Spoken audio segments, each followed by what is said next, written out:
I've always been intrigued about genealogy. That is genealogy, isn't it? It's not... What's the one we're looking at? Rocks.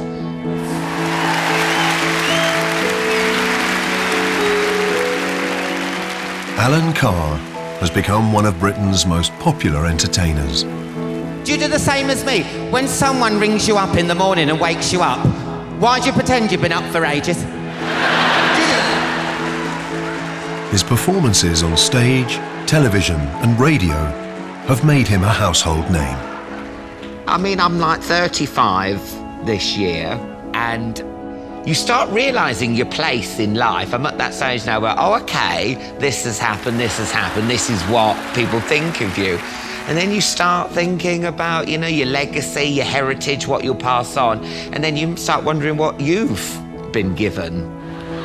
Oh, have I woken you up? No, I've been up for ages. I'm so intrigued just to go back, and I know a lot of people will probably think that there'll be black and white pictures of people, women and men, looking like me with glasses and my teeth going back, you know. But I mean, yeah, I'd like to see where I come from, because I don't know where I'm going.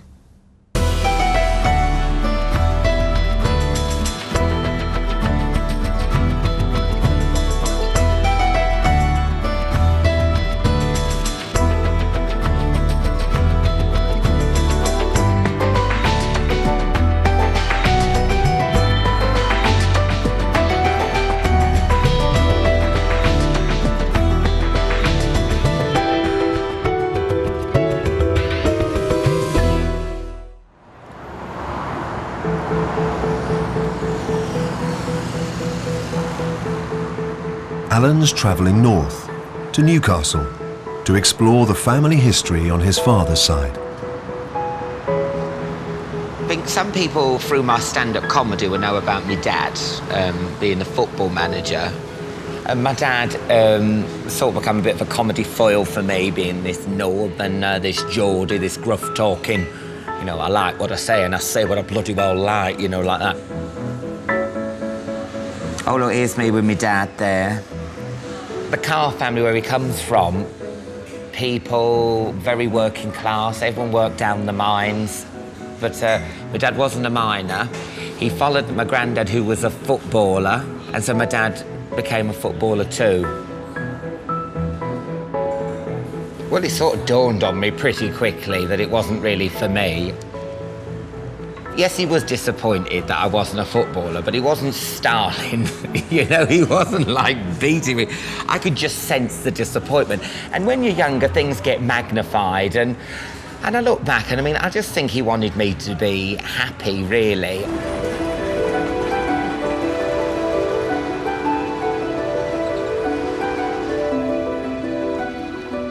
Alan wants to explore his family's connection with football.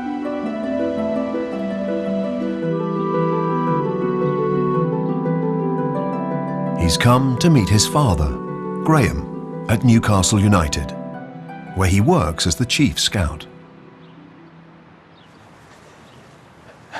Oh my God. Did you think I'd ever come out of this tunnel? With a strip on? Yeah, you're right. Would you like to play on that pitch? I can't believe it. Alan wants to know more about his grandfather, Wilfred Carr. He was the first footballer in the family, playing here for Newcastle United 80 years ago. It's one thing I don't get. Football came first, and then the mining. What happened? Well, he was in the mines first, and Yeah. I think it was a great opportunity to go in, play football. Yeah, this is Newcastle United, 1931-32. Could you pick a... I'm not looking at the names. No, On no. the bottom. I can recognise my own granddad, yeah. Yeah. That was him there, yeah. Did you ever see Granddad play? No. Didn't quite make it here, and he went to West Brom hoping for a better opportunity, and he had a spell at West Brom where he had a knee injury, and that finished him, and then it was back to to the mines, which was the only thing to do in those days. He was there till he was 65, so you're talking from 35 years in the pits. I mean, did you get any feeling of, like, regret or anything? Because I was thinking if I was, like, a stand-up comedian and then I suddenly, like, lost my funny bone, I'd be gutted because I've had a taste of it. Did you find him... Was he a bit like, or did he, not bitter, but was he sad about it? And well, I think possibly he wanted to carry on as long as he could, you know. So when you finish, you know, I suppose I think he was 27 or 28 when he actually finished. And the only thing in the northeast at that time was just the mining. Yeah. God, it's funny, isn't it? Because people don't understand the Carr knee. You had a bad knee, and I've got a bad knee. Yes, yeah. But mine ain't through football. Yeah. No, typical, isn't it? I get the the injury without doing anything. Yours was a dancing.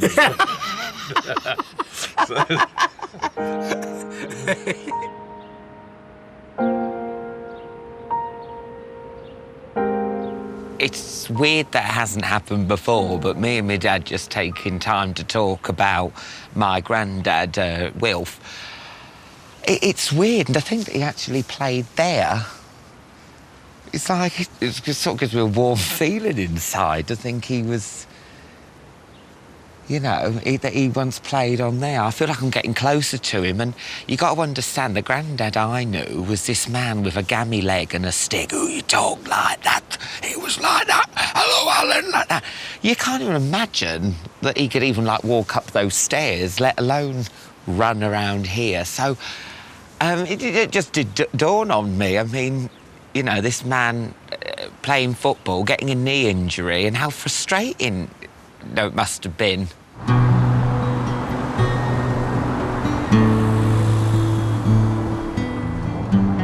In search of more information about his grandfather's career, Alan's arranged to meet historian Robert Coles. They've come to the Strawberry Pub, shrine to Newcastle United. Right, Alan, well, I've been digging around in the archive. For the 2 years Wilf played for Newcastle, 1928 to 1930. And here we have Newcastle United reserves beating Walker Celtic, who are a local side, 3-0. And guess who scores the goals? A goal scored by Carr after 32 minutes gave Newcastle a rather lucky interval lead, but on the resumption, the home side kept up a constant attack and Carr completed his hat-trick. Get in, Wilf! That's great, isn't it? You know what a hat-trick is, don't you? Yeah. Wow. Now here we have the North East Challenge Cup. This time they're playing, you know, the deadly enemy, Sunderland. Oh, yeah, Sunderland. Can we find Carr? Here. With the wind in their favour on the resumption, it was expected that the Wearsiders would give a much better display. But when Carr put them farther behind in the first 2 minutes, they seemed to give up all hope. So that's good, isn't it? Can't get better. No, we've made Sunderland... My granddad... Made Look at me, we. I'm using we. I'm like a proper Geordie. I'm Well, turning you are. Geordie. We made Sunderland give up hope. Very nice. It's funny, because I knew he played, but I didn't know he scored so many goals. I didn't even think that he would be, like, not worthy, but, like, to be in a newspaper and to be talked about like that. I remember playing football with him outside as a kid, you know, and because he couldn't move his leg, he was hitting it with his stick, you know, and I'm kicking it, going, oh, you're rubbish. Do you know what I mean? And then he's done all this. Football, really, from about the 1880s, was the old rock and roll. It comes as a craze. Before that, football was a middle class or quite a posh sport, played at public schools. Yeah. But from the 1880s, it becomes a kind of working class craze. There seems to be a link, especially with Wilf, and I think with the Northumberland area, that there's a link, isn't there, between football and mining? 1882, very interesting year. That's the last year an Old Etonian team win the FA Cup. It's also the first time we hear of a recorded association football match in a Northumbrian mining village. So we can say from 1882, it really builds up in Northumberland football. Yeah. And of course, it's a team sport, and miners are perfectly built for team sport. Every colliery's a little team, really. Yeah. Because they're all fit. They must be so fit. They're fit and strong, and they're competitive. Yeah. So generations of Northeast men, miners included, learned that this was their game, their passion. I'm assuming, now that we live in this world now where footballers are surviving, you know, on 200 grand a week. I mean, yeah, I know, my heart bleeds. He wouldn't be on anything near that, would he? Well, if you want to know about footballers' wages in the 20s, the best rule of thumb, Alan, is to take a working man's wage and roughly double it. George Orwell in the 30s looks at miners' pay stubs, and they're earning around £2 to £3 a week. So Wilf was probably earning about £4 to £6, maybe £8 a week in the very short career he had. Yeah. And if you asked him, if he was sitting there now, and you said, what was it like, Wilf? He'd say, great. I was earning twice the average, and I was a star. It's just like hearing all this, and I just feel the frustration on my granddad's side when he got that knee injury. You know, it must have been gutting. What would happen then if his knee, did the money just stopped? I suppose he wasn't going to get any, any money or compensation or anything. Who'd want a footballer with a bad knee? I know. It's true that when he got his injury, his footballing career and his stardom would be cut dead. Yeah. Dead. But there again, this is a man who is a coal miner. Yeah. He knows about being injured. Yeah. Suddenly. Yeah. He probably knows men who've had their backs broken or have been killed, Alan. This is a time when 700 coal miners were killed every year. A battalion of the British Army equivalent is being killed every year in the 1920s in the pits. Yeah. So Wilf would know all about sudden ends. Yeah. Wilf Carr's short-lived football career ended when he was just 25. He had no choice but to return to the pits, where he saw out the rest of his working life. But he did see his own son, Alan's father Graham, enjoy a long and successful career in professional football. Such a shame. You should have like a taste of what it's like and then to have it taken away. Because if he was rubbish at football and he was just down the pits anyway, but it's almost sadder that he's had a taste of this, scoring the hat-tricks and the goals and everyone cheering. And the next thing you know, he's filling a tub up full of coal, for 8 hours a day underground. The taste of it just makes that a little bit sadder.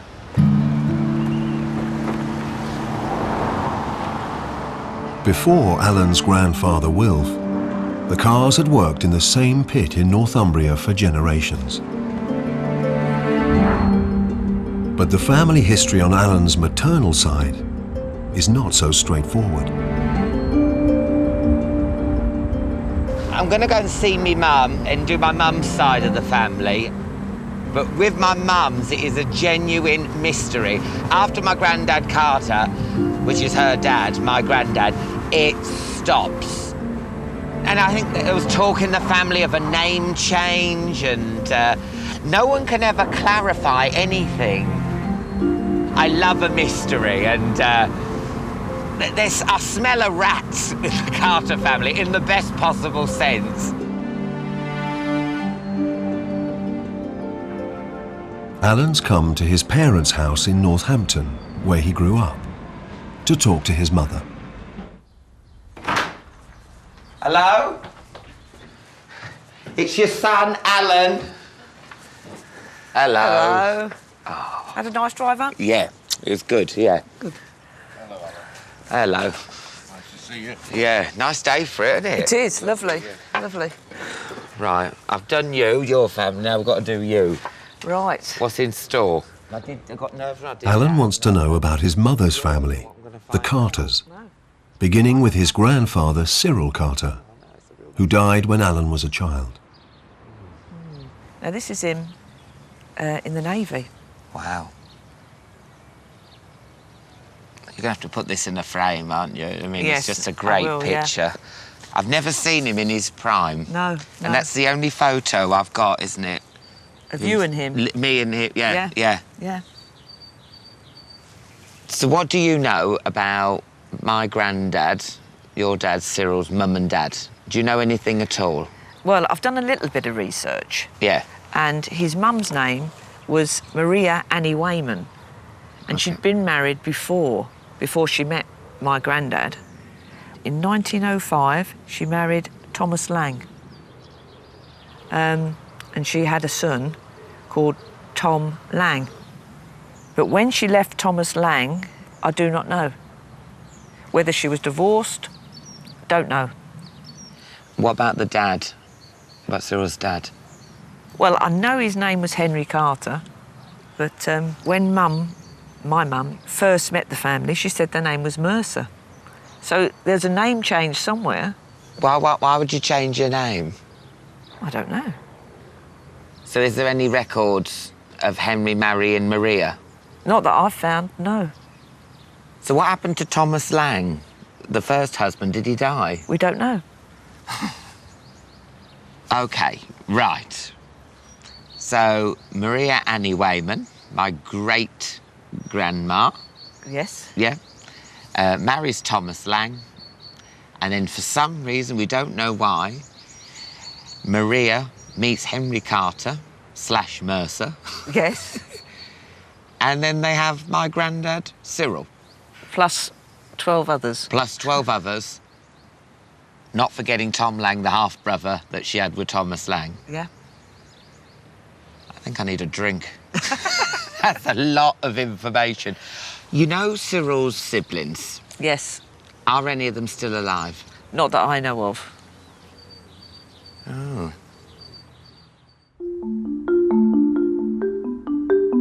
Alan's grandfather Cyril was one of 12 children born to Henry Carter and Maria Annie Wayman.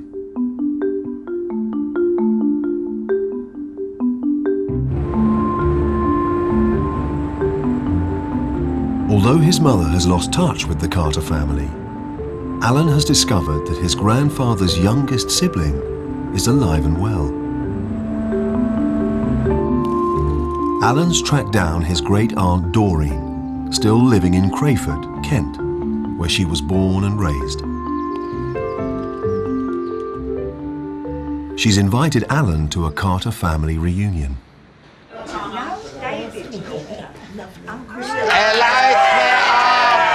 Hello, my long-lost family. I'm here. So who's Doreen? Who's Doreen? Oh, yeah, you're my great aunt. Yeah, I know. I've never met you before. I met you when you was like Really? Was I as good looking then as I am now? beautiful. That the before the teeth I tell came you through. What, you look much more good looking than on the telly. Oh, think so. I'll come here again. Yes, You look lovely, very pretty. Alan hopes that Doreen might know more about his great-grandparents and the mystery of the Carter-Mercer name change. That's my mother. Oh, there she is. Yeah, So that's my great-grandmother. that's right. Wow, she's pretty, isn't she? Yeah, she was a lovely woman. Do you know where your mother comes from, where she originates from? Yes, she can't. I think it was Dulwich somewhere. Dulwich. Dulwich, I think so. Yeah, Yeah, but they Cross. both come from that area. Dulwich, yeah. Either Bermondsey or Camberwell. That they come from that area. Yeah. You know. So where's Henry, my great-granddad? There you are. That's him there, Richard. I thought he was called Henry. Yeah. So obviously... It is Richard Henry. Richard, but did he Yeah. like people to call him Henry? No, I didn't think so. He always signed his name if he had to. Yeah. Richard. His death certificate is in Richard Henry. Yeah. It's just that my mum always said, oh, Henry, it's Henry. That's why I've got it in my head. Oh, dear. And do you know anything about this surname? No. Mercer, and then Carter and... The only thing I said is maybe they weren't married. And maybe this is why He changed his name Yeah. because she had a husband that was named Lang. I heard Thomas Lang. That's right. Yeah. Thomas Lang.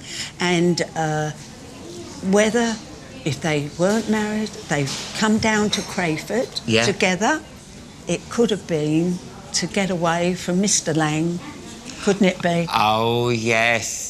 Yeah, start a new life. All my nephews think this. Yeah. They Did your said mum ever talk about that? Or anything? Never, and nor did my dad. Nor did my dad. Never said a word. So far, we've got Richard coming down, Richard Henry coming down. With Anne-Marie. Anne-Marie. That's right. And then they started a family which includes you, Cyril, Dolly, Wally, everyone. That's Yeah. Yeah. But you don't know where this Mercer comes from? No, I do not know. If you find out, Alan... Oh, well, you haven't seen the last of me. I'll be back.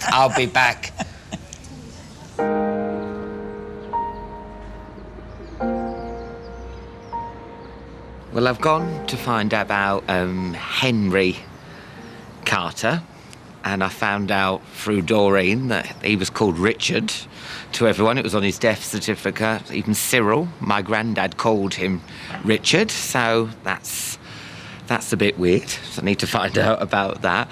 And also this Mercer Carter thing, even Doreen didn't know, and none of them talked about it.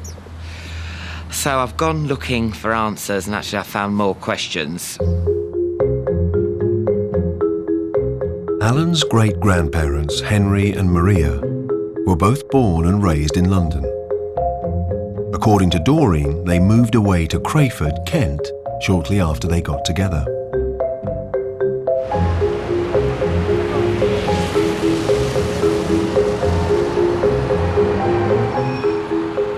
Alan's returned to South London, where his great-grandparents grew up.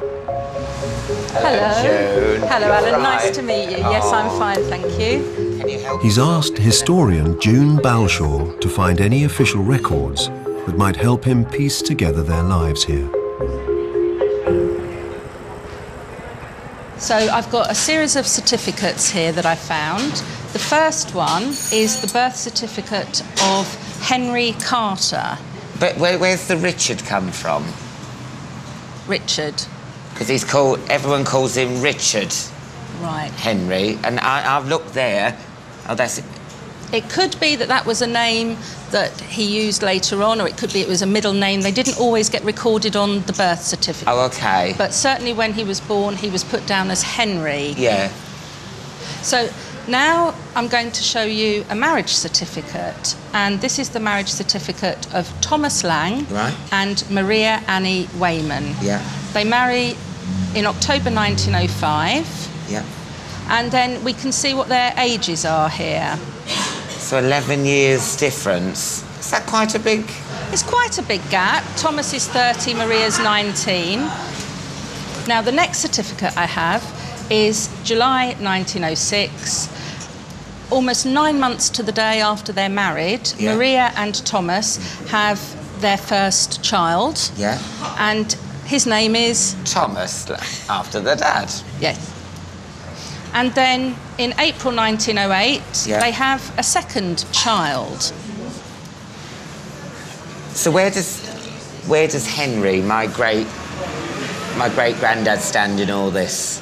Well, let's move forward to the census of 1911. Right, okay. And a rather different picture begins to emerge. Oh, okay. Here we have Henry Carter, age 24. Yeah. Single. Yeah. And boarding in his house is Annie Lang. Oh, I see. They're getting closer. It recognises that she has 2 children. Yeah. And what I have been able to find is that they are on the census living with her father. Yeah. So the boys are safe and well, but they're not with her, they're with her father. Yeah. And there's no sign of Thomas Lang. So we don't know why Maria and Thomas split up. It could be that Maria had met Henry and decided that he was the one for her, or it could be that she had a very difficult time with Thomas. Yeah. But what this signals is the start of Annie, as she's calling herself here, giving birth to quite a lot of children with Henry Carter. Yeah. And in fact, Annie gives birth to several sets of twins. Okay. So twins are born in 1916, and he is now, bearing in mind this is during the First World War, he's now a labourer at Vickers, which was based at Craford, and during the First World War they built armaments. They did, and they built guns. So they've moved away from where they were living, away from South London to Craford. It's not a million miles away, but it's certainly enough to put some distance between themselves and the past. Right, okay. Finally, July 1938, when they've been together for a good few years, and they're both 51 years old, Maria and Henry get married. Oh, that's closing the door after the horse has bolted, isn't it, really? It is, but it also begs the question, why did they wait so long? Yeah. Now, this is the first time she's putting herself down as a widow. Now, that would suggest that Thomas Lang has died. I mean, that's great about that marriage certificate, because Doreen didn't even know. She couldn't even find a marriage certificate. But I just love the way it feels like they're doing the right thing. Doreen planted the seed yesterday that maybe they'd changed their names and moved to Craford to escape the Langs. Do you reckon they could have been on the run from Thomas Lang? If it was the case that they wanted to escape from Thomas Lang, then, you know, there are a number of options open to them, which could involve name changes, could involve them moving to a new area. But what I would suggest you need to do next is see what you can find out about Henry, because we know from the birth certificates of some of the children that he was working at Vickers during the war. But was he there during the whole of the war? We don't know, and that's the direction I would head in next if I were you. OK, yeah. Okie doke, I will.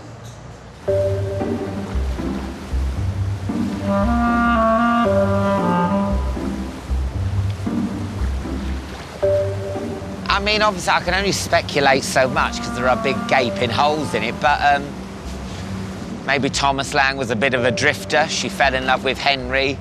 They came away to Craford, they changed their name, and, you know, and lived happily ever after with, you know, well, they must have, because they had, like, about 12 kids. Yeah, I don't know, maybe I'm biased because I've sort of, like, met with the Carters now and I'm, like, one of them. Maybe I am a bit more, he can't do no wrong, Henry Carter, and it just feels a bit weird, doesn't it, leaving, you know, and taking the kids with you.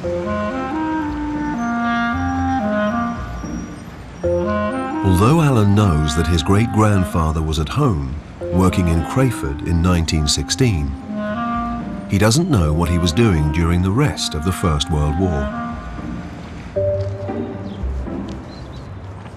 He's asked Nigel Steele from the Imperial War Museum to help him find out more. Lots of answers inside. They're meeting at the historic home of the Royal Artillery in Woolwich to view Henry Carter's service record. Nigel, what have we got here? This is attestation form. This is where he signals his willingness to become a soldier. He's signing up short service for the duration of the war. So basically, at the age of 28, he joined the army, did what he thought was best for Britain. He joins up, and one of the interesting things, if you come back to the date, 28th of April, the war's really just beginning to warm up. Yeah. Because from a historical point of view, it has been quite quiet. It's been winter time. And so when he enlisted, he might have thought it was reasonably quiet, might have this idea that, well, I don't know, the war's running to an end. Yeah. But within a few weeks, he'd have realised that there was major stuff going on, because the first big battles are all rolling out and it's kicking off for the new campaign season. So what did he do in the war? Well, from these documents, we know that he becomes a driver in the Divisional Ammunition Column, Field Artillery Camberwell. What's unusual about Camberwell is it formed its own artillery unit, and they managed to recruit between January and June enough people to create a whole of an artillery brigade. And so basically a group of people in Camberwell said, right, let's do our best. That's right. And Henry's gone, yeah, Yeah, count me in. I'll do it too. That's what it would appear to be, because he's right in the middle of this recruiting period. And the Camberwell artillery have a farewell parade through the streets of Dulwich and Camberwell. Oh, look. This is, we have every reason to think that Henry would have driven in his wagon through Camberwell as part of 4,300 officers and men, parade through Camberwell. So that would have fired him up, maybe, walking along all these places where he'd... I'd imagine it was to have gone to the trouble of producing all of this and having it all listed. This would have been a grand day, and I would have thought, this is where it's through something like this that you really can feel that strong sense of civic pride. Yeah. These are our men, these are our boys, doing us proud and going off to the front. Yeah, wonderful. The Camberwell artillery is drawn in to the 33rd Division. And the 33rd Division, we can see, if you look at the published history of the 33rd Division, from the end of 1915 onwards, becomes a very kind of hard-fighting battle division.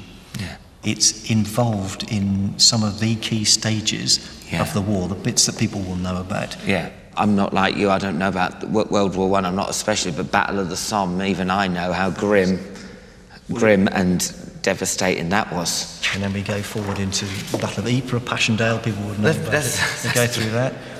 Then in 1918 they stand firm when the Germans attack up in Flanders, and then they're involved in the final phase.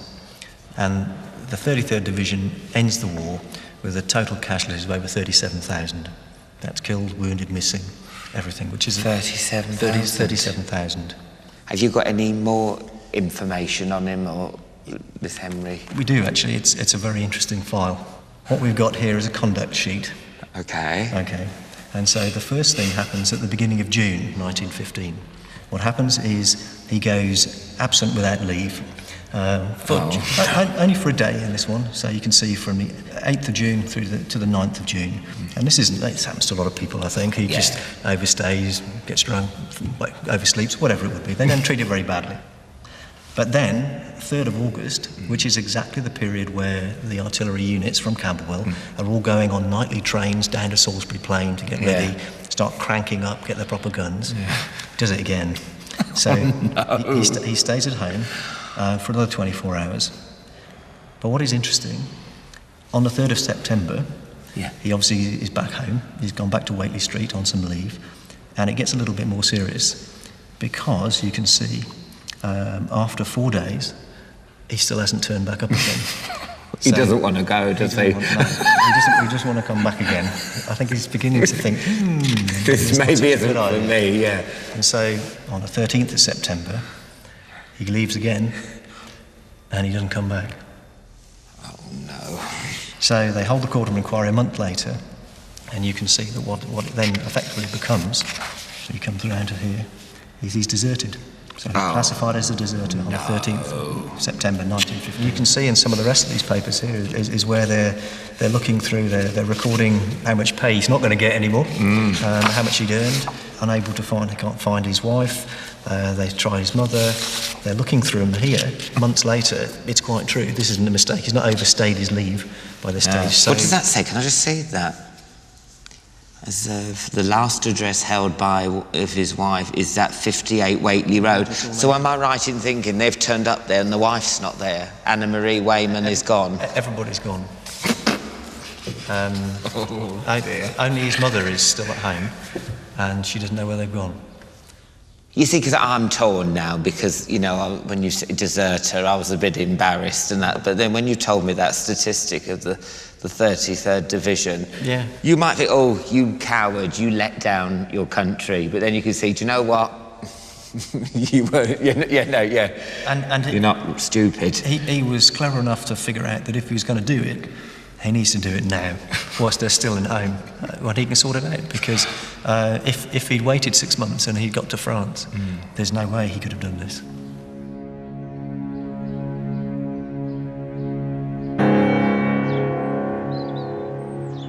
Okay, I'm going to be honest with you. Henry Carter, in a your country needs you kind of thing, it's embarrassing. You know, he's a deserter.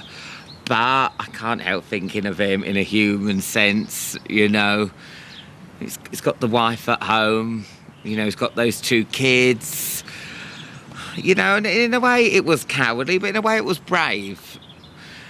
To be honest, it's obvious now that he wasn't escaping the first husband, he was actually escaping the First World War. That's why the name changed, and that's why they went to Craford and changed their name. I think the Mercers, I think that's becoming really clear now. So in a way, Thomas Lang's... We've got bigger fish to fry now, he's a deserter.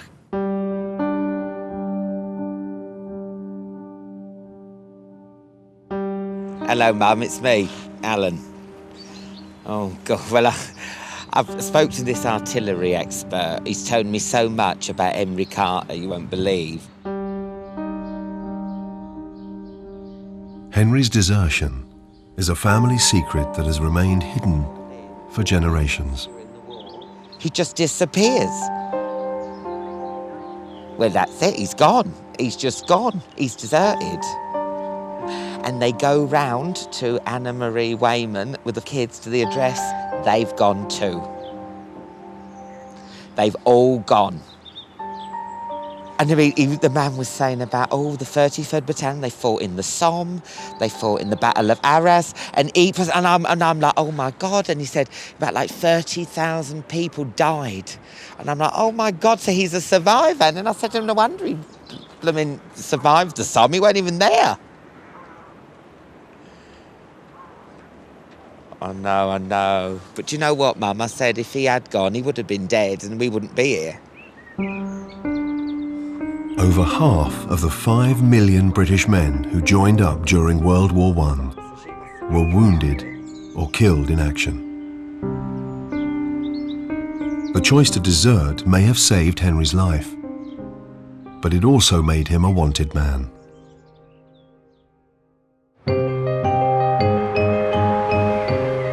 Alan wants to know what happened to his great-grandfather next. He's visiting Winchester's military museums, home to the archive of the Army Legal Services. Alan's meeting historian Edward Madigan. I found out yesterday that my great-granddad Henry Carter was a deserter. What are the implications? What would his life be like if you deserted? Would you be stigmatised? Would people be after you? Well, your great-grandfather's case is fascinating. We know quite a bit about men who deserted at the front. So on the Western Front or in one of the other theatres of war, and what happened to these men. There's been a lot of attention from historians and in the press, and many of them were executed. So we're quite familiar with all of this.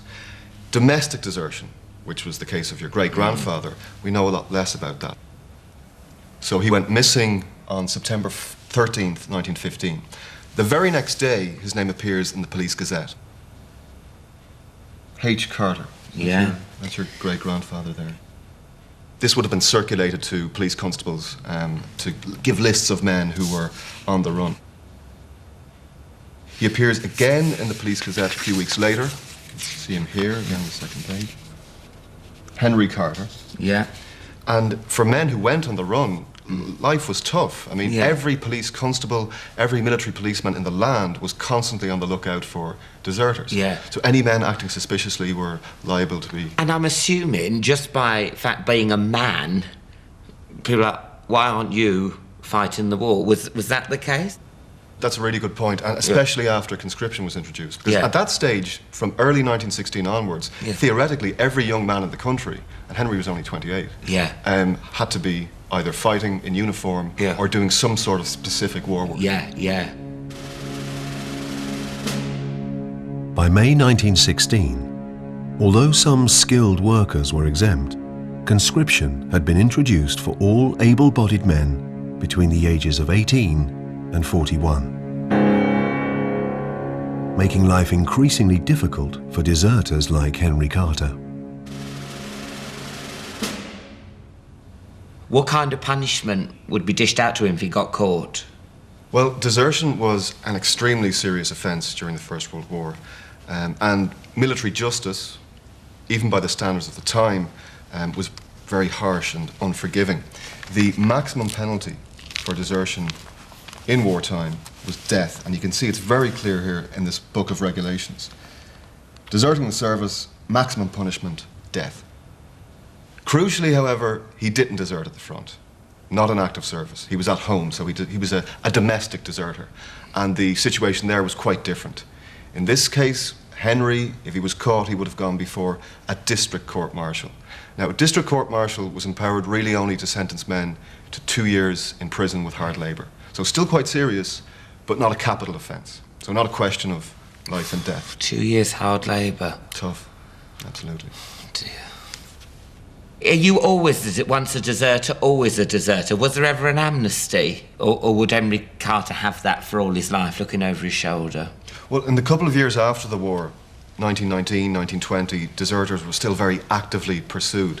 There's a debate in the House of Commons in 1923 where they raised this issue about should we introduce an amnesty for wartime deserters. They don't. Deserter, that tag of deserter, really would have stayed with him for the rest of his life. During World War I, around 50,000 men were officially listed as deserting, or going absent without leave, abroad and at home, where every civil and military policeman would have been constantly on the lookout. It's sort of, because you sort of get told at school that everyone's like, yeah, let's fight. And it's almost quite, I sort of warmed to him a bit, because he maybe had the know-how to go, wait a minute, this isn't all, yeah, let's fight for our country. He sort of had a reality check.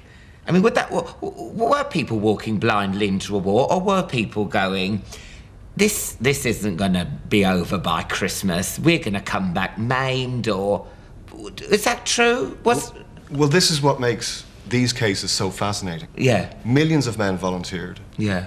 But obviously, and this case really proves this, significant numbers of men joined up in haste or were conscripted later on and decided very quickly that army life wasn't for them. Yeah. Now, I've got some interesting press reports here that detail cases of men who were tried for domestic desertion.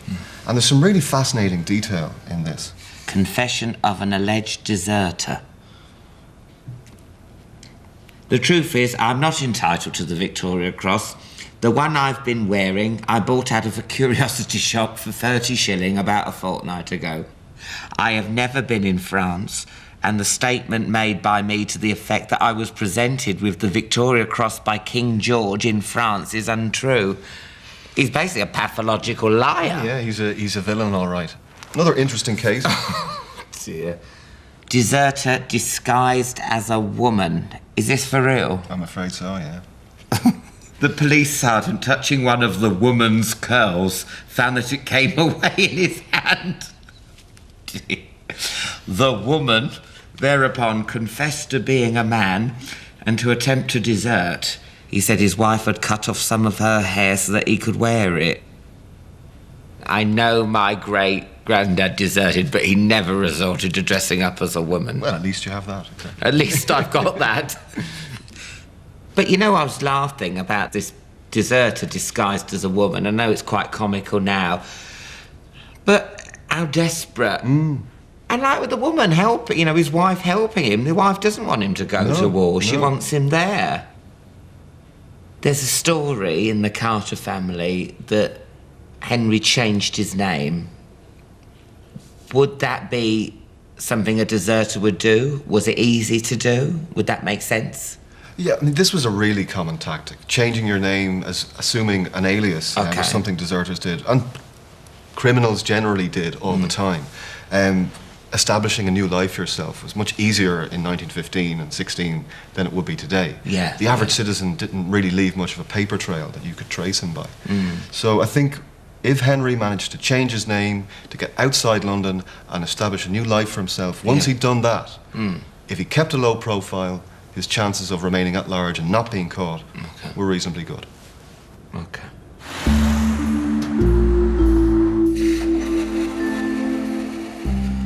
Henry Carter's desertion may have provided a motive for his alleged name change. But Alan has kept copies of all the documents he's seen so far. And looking through the birth certificates of his great-grandfather's children, he's not convinced. I understand with someone on the run and being a wanted man, I've seen the Police Gazette thing, I mean, he was a wanted man. I can understand him changing his name, calling it Mercer's. And like the man said, you know, having an alias was common in those days. And like my mum said, oh, he was called a Mercer and always called a Mercer. However, we look at these birth certificates, you know, there's nearly something every year here, and he's always called Henry Carter, like 1940, 1960, 1960, all through the war, he's still calling himself Henry Carter, so I understand why you would change your name, but I can't see any proof that he did.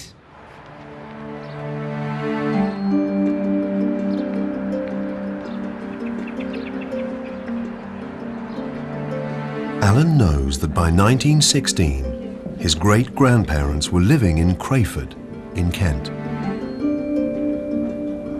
He's come to the Centre for Kentish Studies, where he's asked historian Sandra Dunster to help him resolve the story of his great-grandfather's name change. I've got Henry here, and he's on the run. OK. He's deserted. Right. And he's taken his family with him.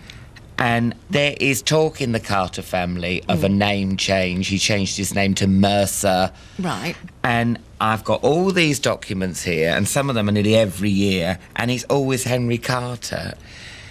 And I'm just thinking, why, if you're on the run, why would you actually put your name and address on the birth certificate? He's not hiding it very well. In fact, he's been quite open about it, which I wouldn't expect from someone who is actually on the run.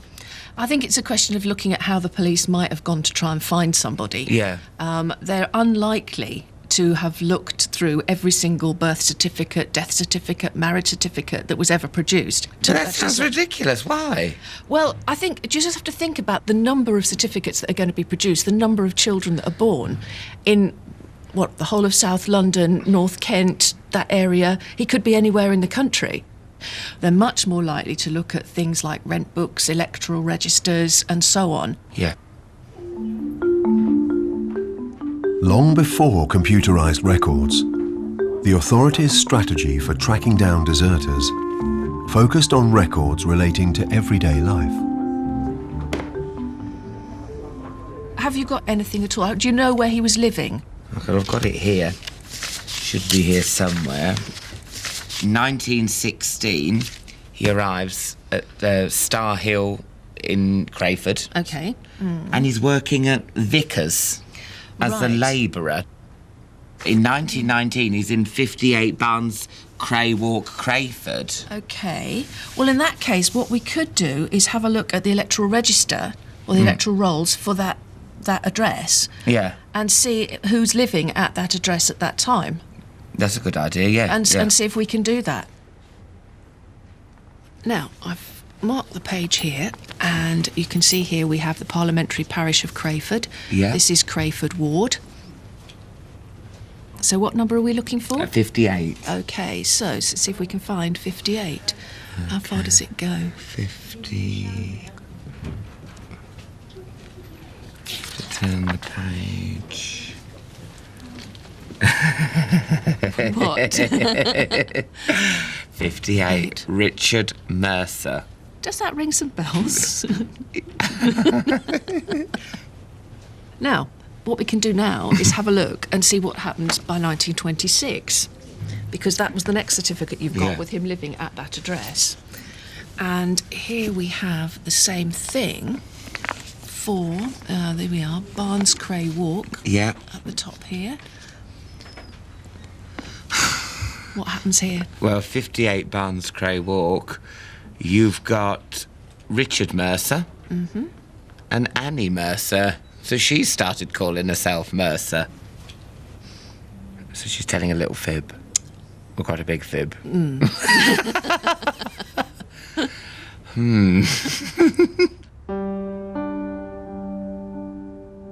Alan's finally discovered proof that to the outside world, his great-grandfather Henry Carter became Richard Mercer.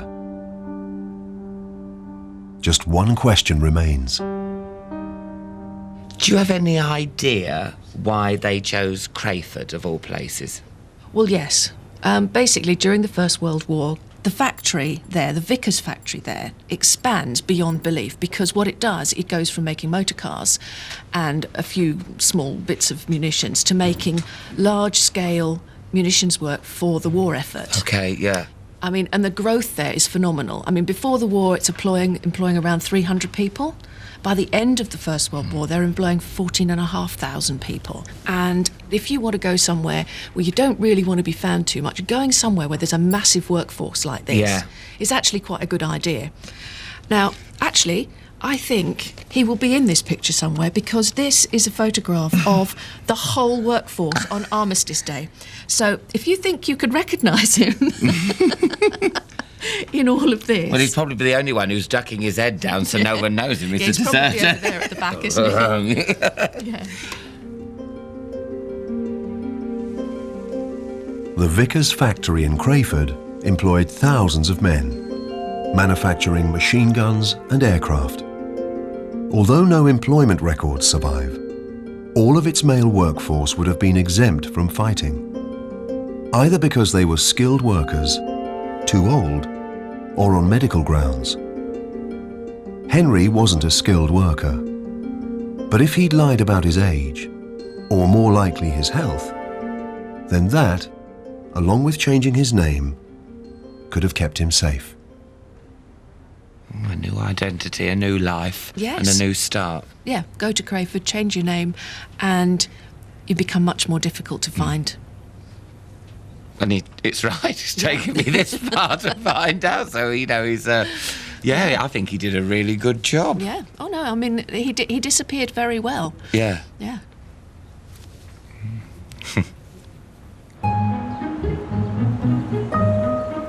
Henry and Maria stayed in Kent for the rest of their lives, establishing Craford as home for their 12 children and for generations of Carters to come. Alan has come to see the street his great-grandparents first moved to when they began their new life together almost 100 years ago. Right, so here I am, 9 style. I think it was 9, wasn't it? So this is where my great-granddad, Henry Carter, packed up his family, left Camberwell, and was on the run, a deserter. So 3, 5, 7. So this is it here, 9.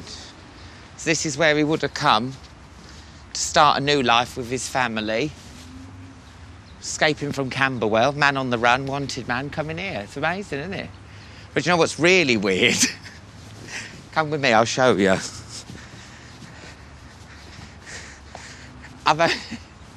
You won't believe this, but I actually lived here in Craford, in Chapel Hill.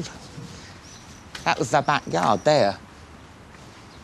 They've put a gate there now. But, isn't it funny, you go looking for something and actually it's back where you found it.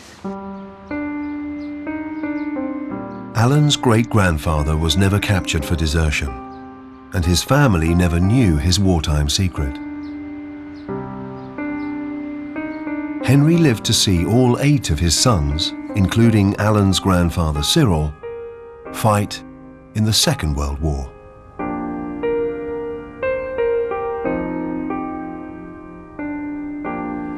It definitely made me believe in fate, the fickle finger of fate. I mean, especially where we've ended up here when I lived down here, and, you know, if Henry Carter had picked another place, then maybe my dad wouldn't have met me mum. Oh, you know what I mean? It also makes you think, you know, not what's the point, but how flimsy life is, how fragile it is. You know, if Henry Carter had said, no, I am going to go to war, hadn't deserted, well, probably not, he would have been killed, and so I wouldn't be here. But when you really look down at it, he had a wife to look after. She would have had, what a life, with 4 kids, 2 different fathers. I think he protected her, and I think he was quite savvy. And yeah, you know, in It sounds cheesy, but he chose love over war. He was a lover, not a fighter. No, yeah. I think that's good. I'd like to be called that myself.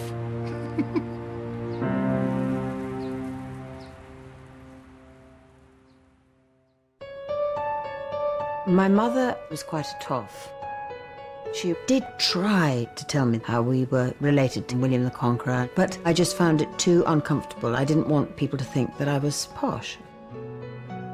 She was proud of her heritage and couldn't quite understand why I was trying to squirm out of it.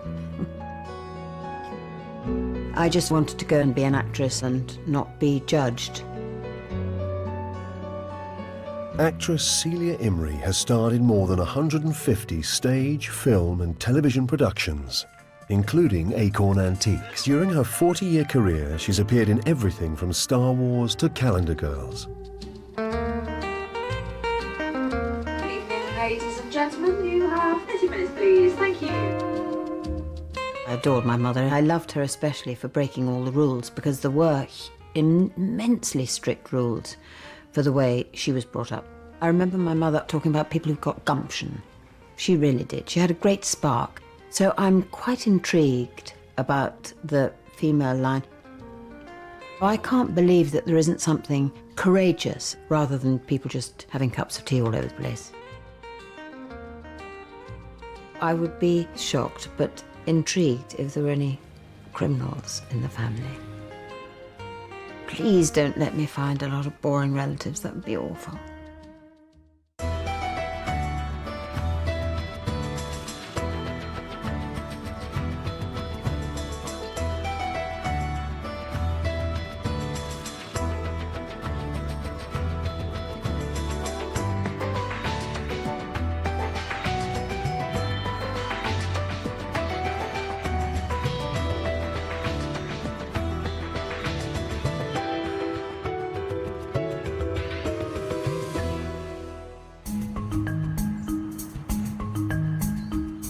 Celia Imrie has never married and lives in London with her only son, 18-year-old Angus. Angus has a passion for politics. I'm not quite sure where that's come from, as a matter of fact. Tony Benn is his hero. He's been out canvassing for the Labour Party. He's very moral and very fair, and I'm intrigued as to know whether there's anything in that line in my family. Not that I know of, but I'd be fascinated. Because I remember my mother often saying, well, of course, it's all in the genes. All the time, any excuse, it was all in the genes. Celia was born in Surrey in 1952. Her father David was a doctor. Her mother Diana came from a long line of English aristocrats. I know that my father was from working class Glasgow, and I'm very proud of my Scottish heritage. My mother's side, I know, is intriguing, and because I wasn't listening when she was trying to tell me, I'm fascinated to find out more.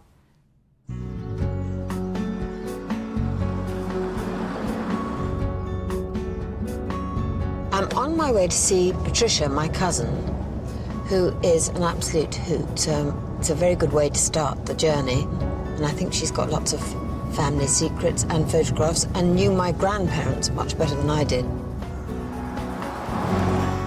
My dear, what a treat to see you. How really lovely. This is close to Newcastle. Not at all. I knew it would be. What fun. I know you know all the secrets, so I want to find out now, please. I know a few, darling, I know a few. This is the croft. The croft, now where our grandfather, Lumley, up yeah. there, Lumley Cater, and grandmother Adeline lived from 1921. Now here's a little picnic during the shoot. Adeline stood so well. Yes, except no ankles. No ankles. Just like me. None of us. Well, I have no ankles. I've got tree trunks. Tree trunks. Isn't that the most miserable thing? You have to see your grandfather acting. They had a village fete every year. Major costumes going on. Thespian number one. Yes. Lumley. Where do you get your acting from, Well, may I ask? I did wonder, you see. Yes. Mums. Yes. Looking very naughty. No flowers. She forgot her flowers. She probably threw them off. So, can you remember my mother's wedding and the furore it might have caused? It did really, because she was 34, which in those days was quite advanced. On the shelf? Well, dusty. I mean, very dusty. She was engaged, I think, 3 times officially. Oh. Oh, yes. A ring on finger, you know. Oh, really? I knew Sir George. Oh, Druby. yes. He was very nice, but dull. Yes. Oh, dull. I remember him grey. Dull. Yes. Anyway, not for her. No. So a 3rd ring goes back into the pot, and old Lumley is in despair. He was determined for Aunt Darney or darling mother to be titled. Oh, well. Imperative to have a title. You can't marry a doctor. I'm sorry. No. You can't. No, you can't. And an awful word coming in now is trade. Trade? Trade. Cardinal sin. No, I'm sorry, his trade. Yes. That obvious. It was all right to be the king's physician. Or a surgeon, perhaps. Or a surgeon, perhaps, but only to the royals or somebody really important like that. Just calling yourself doctor simply wasn't good enough. I've never heard that before. No, His trade. Whoa, sorry. Lordy. I'm sorry. So this is 38. Patricia, do you know anything before that, though? Well, yes. Will you show me a surprise? Yes, well, this is really done by a cousin of ours. But as we can see here at the very bottom, we've got Charles George Lumley Cater, our grandfather, marrying Adeline Louisa Blois. Right. Right, now where do we go? Here she comes, and who she comes from? Baronet, baronet, baronet, baronet, baronet, baronet, baronet, baronet, and eventually we've got crowns and things, you see. Rather grand. Do you know that this is all for real? Because obviously somebody's done it in hand. As far as I know. Must be. The family talked quite bluntly about my father, and my grandfather referred to him as trade when he was a perfectly fully qualified doctor. That was quite shocking, actually. But anyway, my mother got her own way, so yahoo. And then I had this marvellous family tree presented to me. So I'd love to find out more about that. And I do want to find a link for Angus's passion to politics. Celia is on her way to the Parliamentary Archives, where records for the House of Lords and the House of Commons are held, to meet Professor Ronald Hutton. She's hoping he can help her find out whether there are any political links in the family tree she's been given. I wondered, with my son's passion for politics, whether I might be able to find out something. What is your son's politics? He's been out canvassing for the Labour Party. Perfect. So what you're after is a red-hot political radical. Parliament is the upper class at business. So if you go back here, you get through a couple of dukes of Rutland, and then you hit gold. Here you have William Lord Russell, who's your great-grandfather times 8. William Russell was born in 1639 and was the 3rd son of the Earl of Bedford. Russell became a Whig MP during the 1670s when English politics was in turmoil. The political scene is divided between 2 great parties. Their names are familiar to us even now, the Whigs and the Tories. If you're a Whig, you believe that power comes from the people rather than from the monarch. The Tories believe that the king should be trusted rather than the people. And the king on the throne is this guy, King Charles II.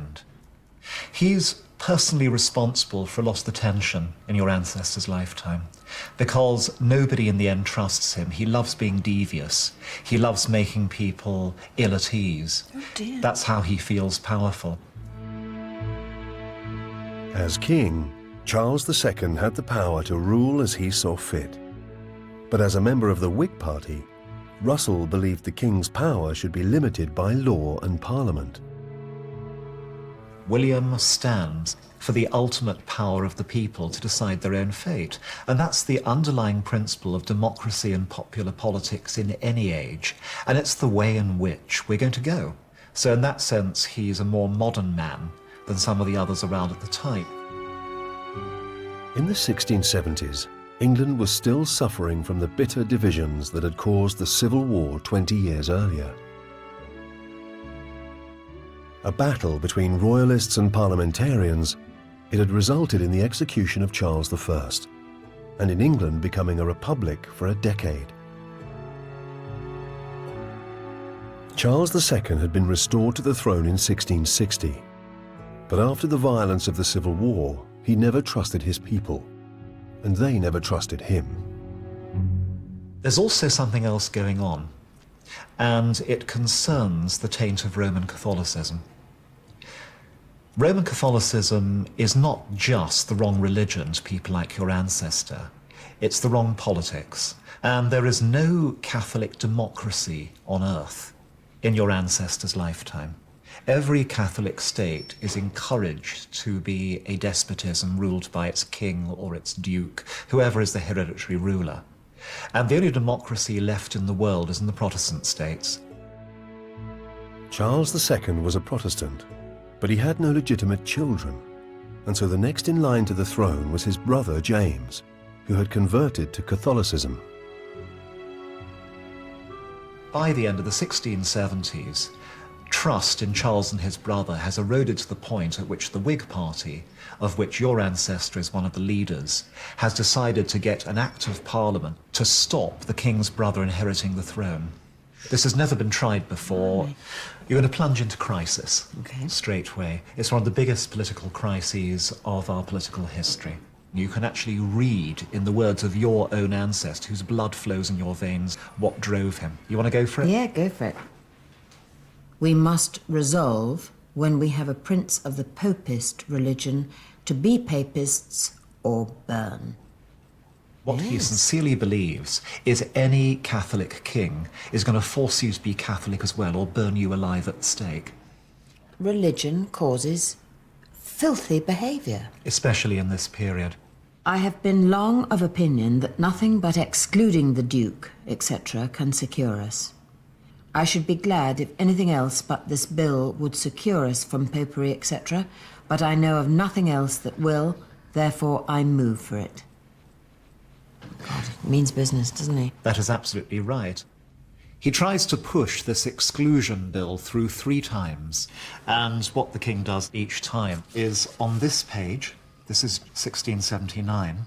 By the king a proclamation for dissolving this present parliament and declaring the speedy calling of a new one. Oh, Lord. In this period, the king calls and dismisses Parliament at will. So what does he do? He just stops calling Parliament and puts the Tories in power.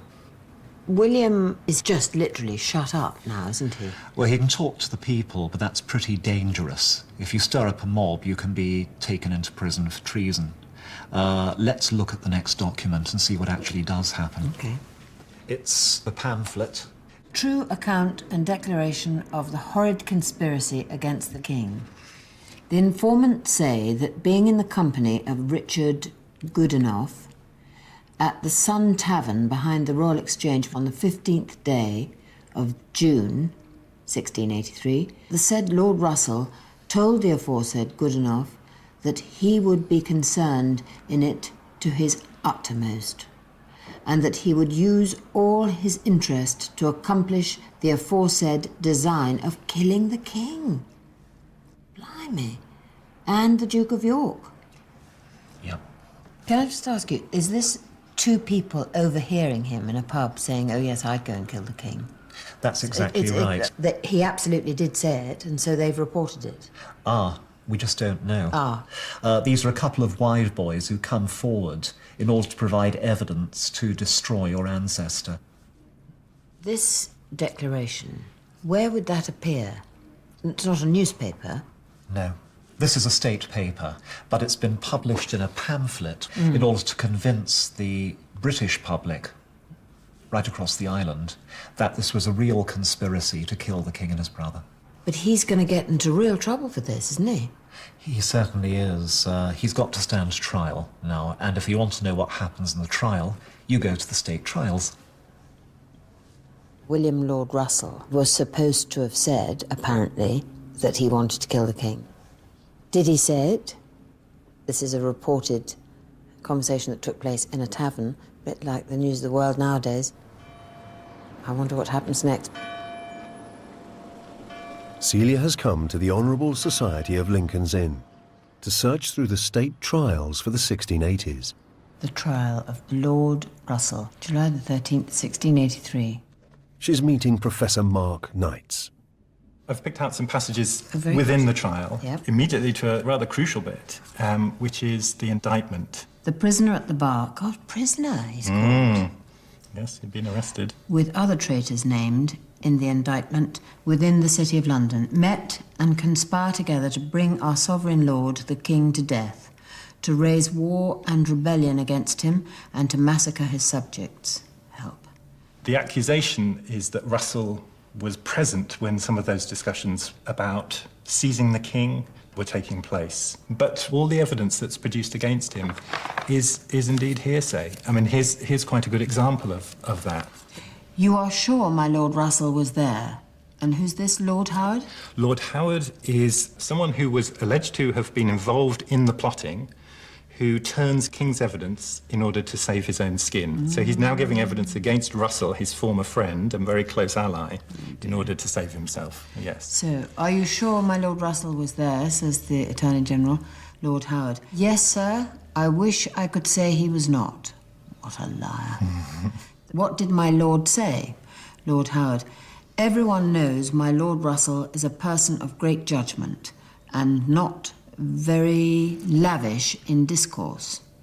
Yes, so he didn't say anything, he was just quiet. He was that just means there. He must... So they're assuming quite a lot.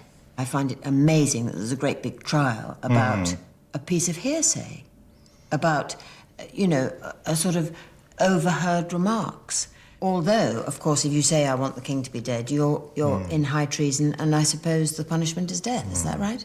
That's right, and indeed he wasn't even sure of the charge against him until he walks into court. In this period, people defending themselves against treason weren't even allowed legal defence. So Russell was defending himself in court. And the jury itself was a packed jury. Meaning hand-picked men by the government to do essentially the court's bidding. This is all tremendously quickly done. This is a couple of hours. It all sounds to me rather set up, and I smell lots of rats, I'm afraid. Yes, Russell is a very important public figure. He's a man of great standing, this virtue and integrity which he's renowned for, carry a lot of sway. So they're running quite a risk. He is not a coward. He's a man of great moral belief. Yes. Therefore, he's a terrific danger, it seems to me, and magnified if the government then want to get him out the way. Yes, he does seem to inspire confidence. He also inspires great love in his wife, Rachel. Lady Rachel was the daughter of the Earl of Southampton. At the time of the trial, she'd been married to William for 14 years, and they had 3 children. She works tirelessly on his behalf, both at this time, at his trial, and then subsequently as well. So double whammy of danger to the government, then? Yes. So they're two together? And what's more, Russell knows that.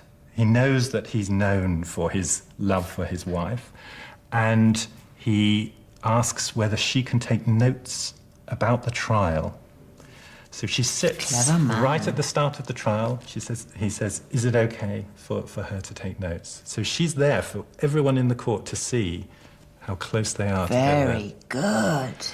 Shall we see what the outcome is? Yes, let's. 14th of July, 1683. The Attorney General again. Attorney General, my Lord Russell, your lordship has been indicted and tried and found guilty of high treason. That you be carried back again to the place from whence you came, and from thence be drawn upon a hurdle to the place of execution. Oh, Lord! Where you shall be hanged by the neck, but cut down alive. your entrails and privy members cut off from your body and burnt in your sight. Oh, Lord! Your head be severed from your body and your body divided into 4 parts and disposed at the king's pleasure. Dear, this is real awful, isn't it? It's a gruesome No coming sentence. back. But I mean, is that the usual? Is that something that would be read out for anybody who does high treason, or is that a particularly horrible one? I mean, God. For a man of Russell's status, it was unusual. It's a degradation of a very noble man. For him to have himself cut off all over the place and then have to look at it. Yes. This is a propaganda trial, essentially.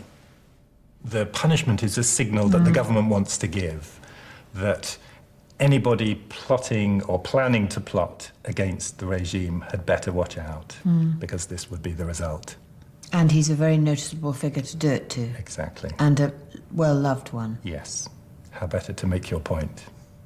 I so hope you're going to say that something happened in the end and somebody came and saved him. Well, for the next bit of the story, we need to go just across the way into Lincoln's Inn Fields. Let's.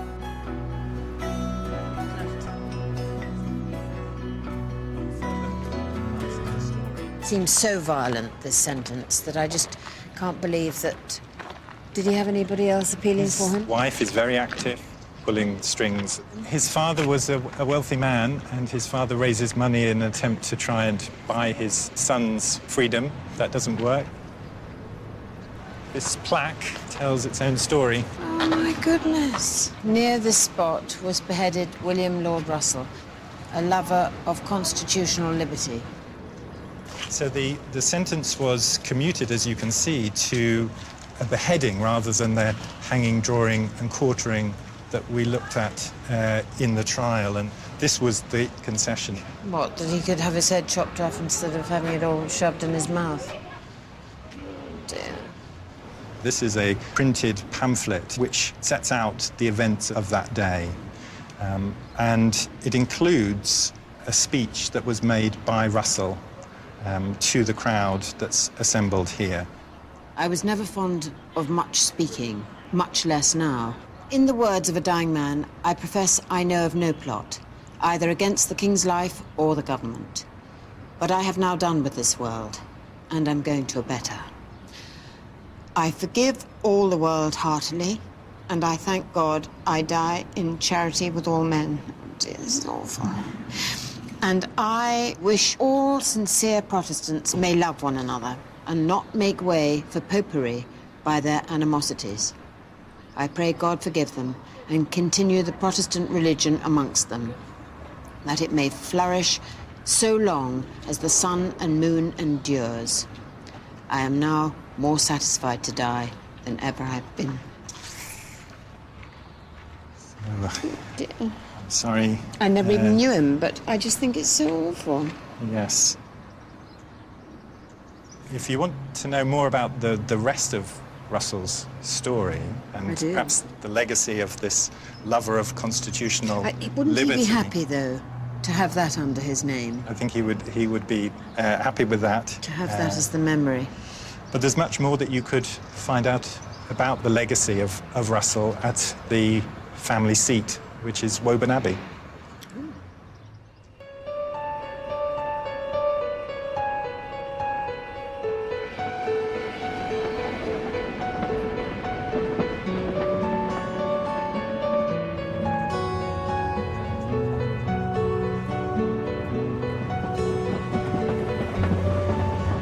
I'm very proud that in my genes is someone of such courage and conviction.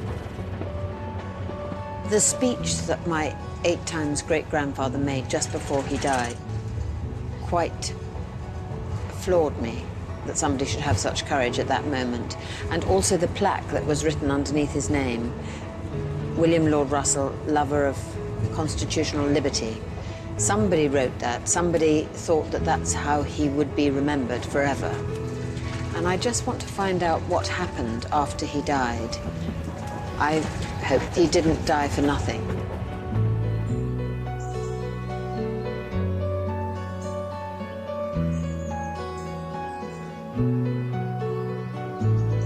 Celia has come to Woburn Abbey to meet historian Dr. Ted Vallance. The rooms that we're walking through now are ones that date from the 17th century, so he walked through... As a child? As a young man. What a place to grow up in. I don't know if you can see here this painting we've got. The trial? Yeah. It is actually rather a wonderful painting for such a obviously grim moment. Yes, yes. These two people here are presumably the informants from the They are. Sun Tavern, would they be? Yes. Well, they look horrible pigs. Yeah. I love Rachel's adoring face. Yes. And he's sort of quite noble and calm, considering what he must be going through. Yeah. It's impossible, really, to imagine, isn't it? Mm. We've actually got some more paintings in this room through here that you might want to look at, which really carry the narrative on. Mm. If you have a look round here, we've got... Oh, that's him, isn't it? Yes. And over here, we've got this image of Russell in his cell with Rachel and the children. I don't know whether he would have approved having a tear on his cheek that makes him out to be all weak and weedy, and he simply wasn't. You're right. I think he would not have liked such an emotional representation of himself. Actually, we've got another example of his courage.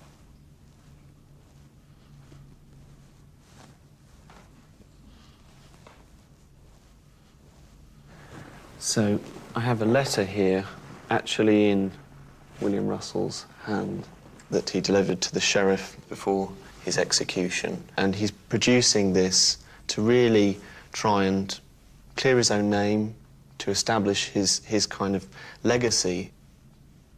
I thank God I find myself so composed and prepared for death. I cheerfully submit to so small a punishment as the being taken off a few years sooner, and the being made a spectacle to the world. I do freely forgive all the world, particularly those concerned in taking away my life, and I desire and conjure my friends to think of no revenge. See, I couldn't be so forgiving. Mm. That's almost sort of Christ-like to say, forgive them, they know not what they do, sort of thing, Yes. isn't it? He is consciously giving himself up for a form of martyrdom. Mm. Did he want it to be shown around? Yes, this whole letter wasn't just circulated in manuscript form, it was printed, and as many as perhaps 25,000 copies of this letter were circulated. It does help establish this legacy and this reputation as a defender of constitutional liberty. In 1685, 2 years after Russell's execution, the Whigs' fears of a Catholic monarchy came true. Following the death of Charles II, his brother James II became king and tried to bring in a parliament that would do his bidding. Spurred into action, 7 notable Englishmen invited a Protestant Dutch prince, William of Orange, to overthrow James.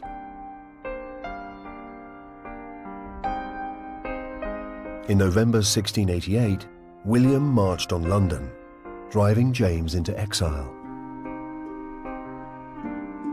In what became known as the Glorious Revolution, William of Orange was crowned King of England, Scotland, and Ireland.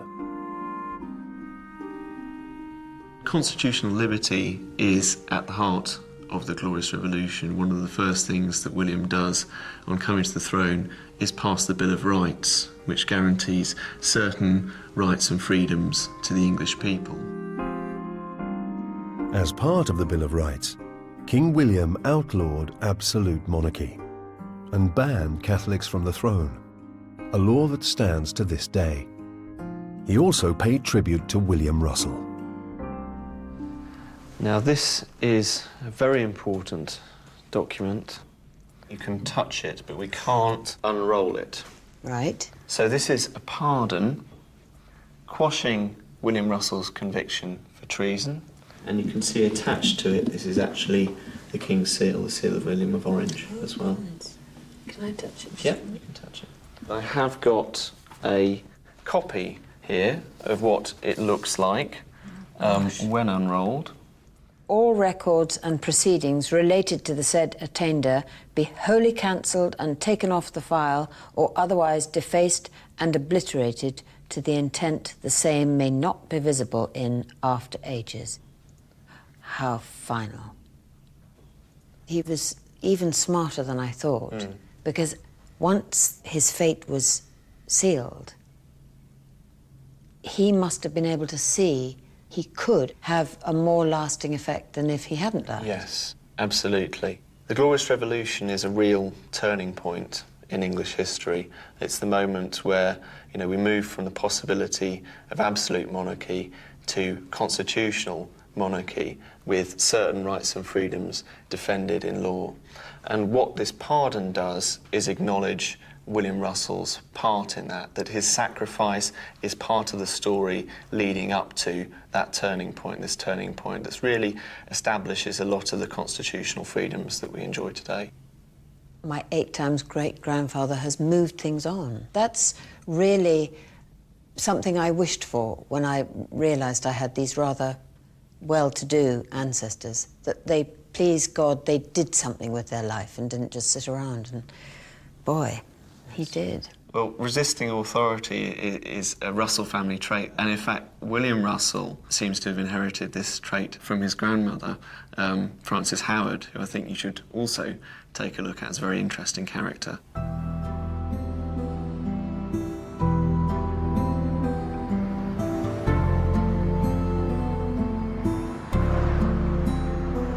Celia's back in London to meet Professor Jackie Eales. Good morning, Professor. Hello, Celia. I'm Jackie Eales. She wants to find out what it was that Frances did to resist authority. I know Frances Howard went against the establishment, so she's my kind of gal, and I want to find out about her. Have you seen a picture of her yet? No. Well, I've got one here. There she is. Oh, I say, I rather like her. She was born in 1593. She was a member of an aristocratic family. Her father was the Earl of Suffolk, so it's a family that's got a very high position at court under James I. And in 1606, they arrange a marriage for her to the young Earl of Essex, a man called Robert Devereux. We find out a bit more about the marriage here. This is a book that was published a little bit later, in the 1650s. The Earl of Essex was 14 years of age. Oh! And she 13. Oh, dear. When they married. Too young to consider, but old enough to consent. Ooh. How mean, actually.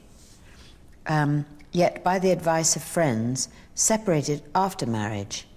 She under her mother's wing, and he visiting France. 14 and 13. Yes. I mean, we tend to think of Romeo and Juliet and think this is normal, but it isn't. And the average age for first marriage amongst aristocrats was 20 to 24. It's very much a political manoeuvre. It's a way of cementing relationships between the two families. Dear, dear. At the time of Frances's marriage, the King of England was James I, who ruled with almost unrestricted power. Courtiers vied for the king's favour in a bid to stay inside this circle of influence. Although the Howard family were already high up at court, they knew that by marrying their daughter to Essex, the king's current favourite, they would strengthen their position further. And did she like him? Well, that's a good question. We need to find out a bit more. We see them again over here. This is a letter that Frances wrote round about 1611. She's about 18. It's about 5 years into the marriage. And it's to a friend. You must send me some good fortune. Alas, I have need of it. Keep the Lord still to me, for that I desire. My Lord is lusty and merry, and drinketh with his men, and all the content he gives me is to abuse me, and to use me as doggedly as before. Remember, I beg for God's sake, and get me from this vile place. Oh, Lord. Give Turner warning of all things. Poor darling. What a horrible time she's having. Well, she's not happy, is she? She says the house is this vile place. Her husband is abusing her, uses her doggedly. I wonder what that means. Sounds very rude. I'm not sure it's got the same meaning No, there probably as it not. does there. Anyway. Now, she says give Turner warning of all things. Who's Turner? Well, Turner is a woman called Anne Turner. She's the widow of another court physician, fashionable doctor. But the two women have become very close, and Anne Turner is really France's main confidant at this stage in the proceedings. I'm glad she's got a friend. Sounds utterly grim, doesn't it? She mentions somebody else, doesn't she? Keep the Lord still to me, for that I desire. That's not her husband, though. Surely that must be somebody else she rather likes. Yes, I mean, she's saying keep the Lord mine, because that's what I want, and we know... And who's that? This is a man called Robert Carr. I've got a portrait of him here for you to have a look at. So that's the young man in question. Sparkle. Hasn't he? You know, a bit like Errol Flynn, isn't he? So he's quite good looking. He is a rising star at court. He is becoming, very rapidly, the king's favourite. And he's making quite an impression. A lot of the court ladies are smitten with him, and so is Frances. Is he showing any sign to her? Does he like her, or is this a fantasy? Well, at this stage, we don't really know if anything's happening between them. It's a bit too early to tell. But there are rumours going around that something is going on. And if you look at this poem, it's what we call a verse libel. It's rude, it's libelous.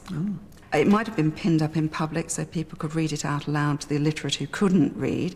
And it's the equivalent of Twitter or Facebook at the time. It's a way of letting ordinary people know about bawdy gossip about court celebrities. Essex bird hath flown her cage, and gone to court to lie with a page. She was a lady fine of late, she could not be entered, she was so straight. But now, with use, she is so wide, a car may enter on every side. Blimey. Oh, Lord. You'd get into terrible trouble if you wrote that now, let alone then. And who made it up, then? Well, we don't know. We don't know. But it's very damaging, indeed. We've got another letter that she wrote, and this is actually to Anne Turner. Burn this letter. Sweet Turner, I am out of all hope of any good in this world, for I am not able to endure the miseries that are coming on me. But I cannot be happy so long as this man liveth. If I can get this done, you shall have as much money as you can demand. This is fair play. Your sister, Frances Essex. Oh, dear. What's she asking her to do? Well, you could read that letter as if she's asking somebody to... Bump him off. Exactly. She is bonkers to think she's going to get away with it, isn't she? Well, the bottom line is that she's going to do things her own way, that she's defying everybody. My 10 times great-grandmother was in the most ghastly marriage, and I realised that they, you know, weren't able to escape like I would have done. I would never have got married in the first place, but I'm very worried for her. But I fear that she's not playing about, but I also think that she's an innocent and is going to get herself into terrible trouble, and I must find out the next bit.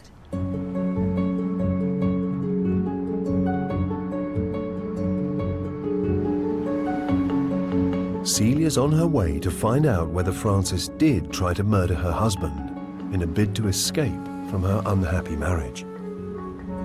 But she's been asked to meet the historian at Lambeth Palace, home of the Archbishops of Canterbury for more than 800 years.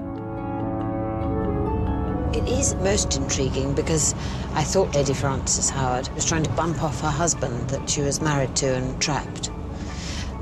So what on earth has the Archbishop of Canterbury got to do with it? She's meeting Dr. Laura Gowing. Now, you know all about my great-grandmother, I'm guessing. You've come to a great hall at Lambeth Palace because all marriage is under the jurisdiction of the Church of England. The reason it comes to the Archbishop of Canterbury is because of the high level of the status of this particular couple. This document here records what happened next in the Howard marriage. Libel laid down by the Lady Frances Howard against the Earl of Essex. The said Earl of Essex did not carnally know the said Lady Frances, neither was able to know her, nor had any way carnal copulation with her, nor was strength to have it. That's a bit explicit for a state paper, isn't it, to be talking about this sort of thing? It is, but the state needs to know whether this marriage can be consummated. She's prosecuting her husband on the grounds of impotence. She's requesting an annulment. If she succeeds in this plea, she will be able to remarry. And she needs to have an heir. I mean, that's her coin, is to produce an heir and to send her family further on into the future.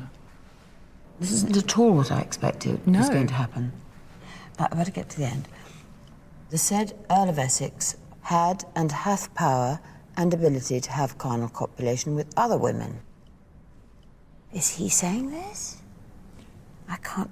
This is unbelievable stuff. I can't believe... He doesn't want to admit that he can't do it. Well, no, anybody. That's not going to do him any good. No man would they? He suggests that the fault is in her and not in him. So Frances was examined by about 10 midwives and matrons.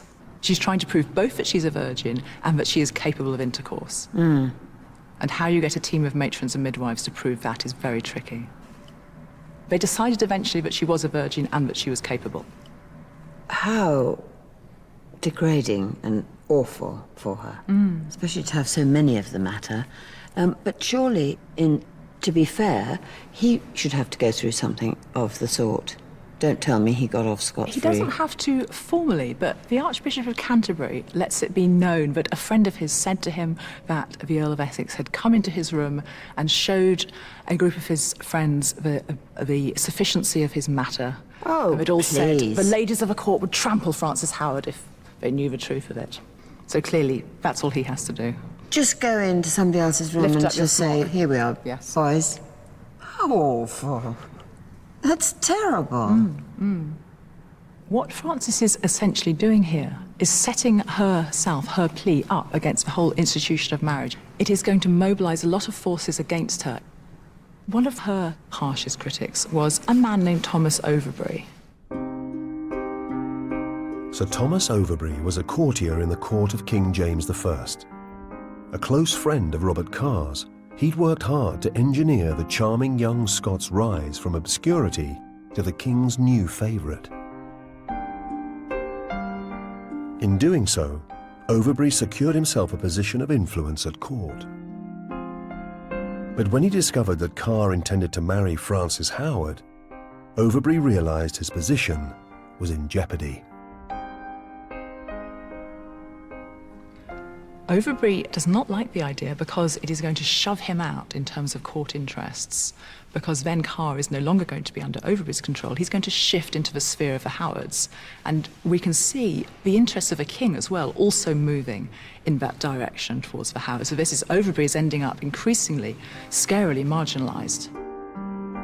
In order to secure his own interests, Overbury began to publicly malign Frances Howard, trying to destroy her relationship with Carr. Fearing Overbury could derail the politically advantageous marriage, the powerful Howard family wanted him sidelined. Somehow, in that year, Overbury gets offered an ambassadorship, which he doesn't want. He turns it down. To turn down an ambassadorship is potentially a treasonous act, so he ends up in the Tower of London for treason. Where's Lord Carr in all this? I thought he was his friend. Not so interested. Now I'm realising that there is no such thing. It's all politics. Yes. On the 15th of September, 1613, just as the annulment case is reaching its conclusion, something very strange happens to Thomas Overbury. And on this document here, which is a letter from the newsmonger and letter writer John Chamberlain, we hear what happened. Sir Thomas Overbury died and is buried in the Tower. The manner of his death is not known, but the foulness of the corpse gave suspicion and leaves aspersion that he should die of the pox or somewhat worse. Do they think somebody's murdered him then? It sounds slightly suspicious of that, but only very slightly. He just dies, nobody pities him, his friends speak indifferently of him. 10 days after his death, the annulment reaches a conclusion and is granted. 3 months later, Howard and Carr marry on the 26th of December, 1613. And everything in the garden's lovely, but I can't believe... Did anybody worry and wonder about Overbury? It took 2 years for any word to filter through, but in 1615, the king hears a rumour that all was not as it should have been with the death of Overbury, and he is pushed in the direction of investigating it. And so... by who, though? Because you say the king himself, maybe it's not. It's not clear. So it's someone else. Various interests. By the way. Yes. This is a letter from Gervase Elwes, who was the lieutenant of the Tower of London at the time that Overbury died. His physician was his overthrow, and that which wrought it was a glister. Glister, I'm not sure what that is. A glister is an enema. Somebody has introduced some poison into the glister. The apothecary had a servant who was corrupted. Ooh. Who corrupted the servant? I can give your majesty no account. Neither can I directly say that he ever named any as an actor in this business, but only... Whoa! Mrs. Turner. Have you met Mrs. Turner before? Yes, in the letter Francis sent. She's still very much on the scene. This is the best drama I've come across for yonks. This is going to be a big trial if it comes out. So if you want to pursue this further, you need to look in the state trials. I do. My 10 times great-grandmother, Lady Frances Howard, is taking me on a complete roller coaster of surprises. Her friend, Mrs. Turner, is now implicated in some wrongdoing, i.e. murder. Is Lady Frances involved? I've got to find out. When Frances married her second husband, Robert Carr, they became the Earl and Countess of Somerset. They'd been happily married for almost 2 years when they were arrested and forced to stand trial as co-conspirators in the poisoning of Thomas Overbury.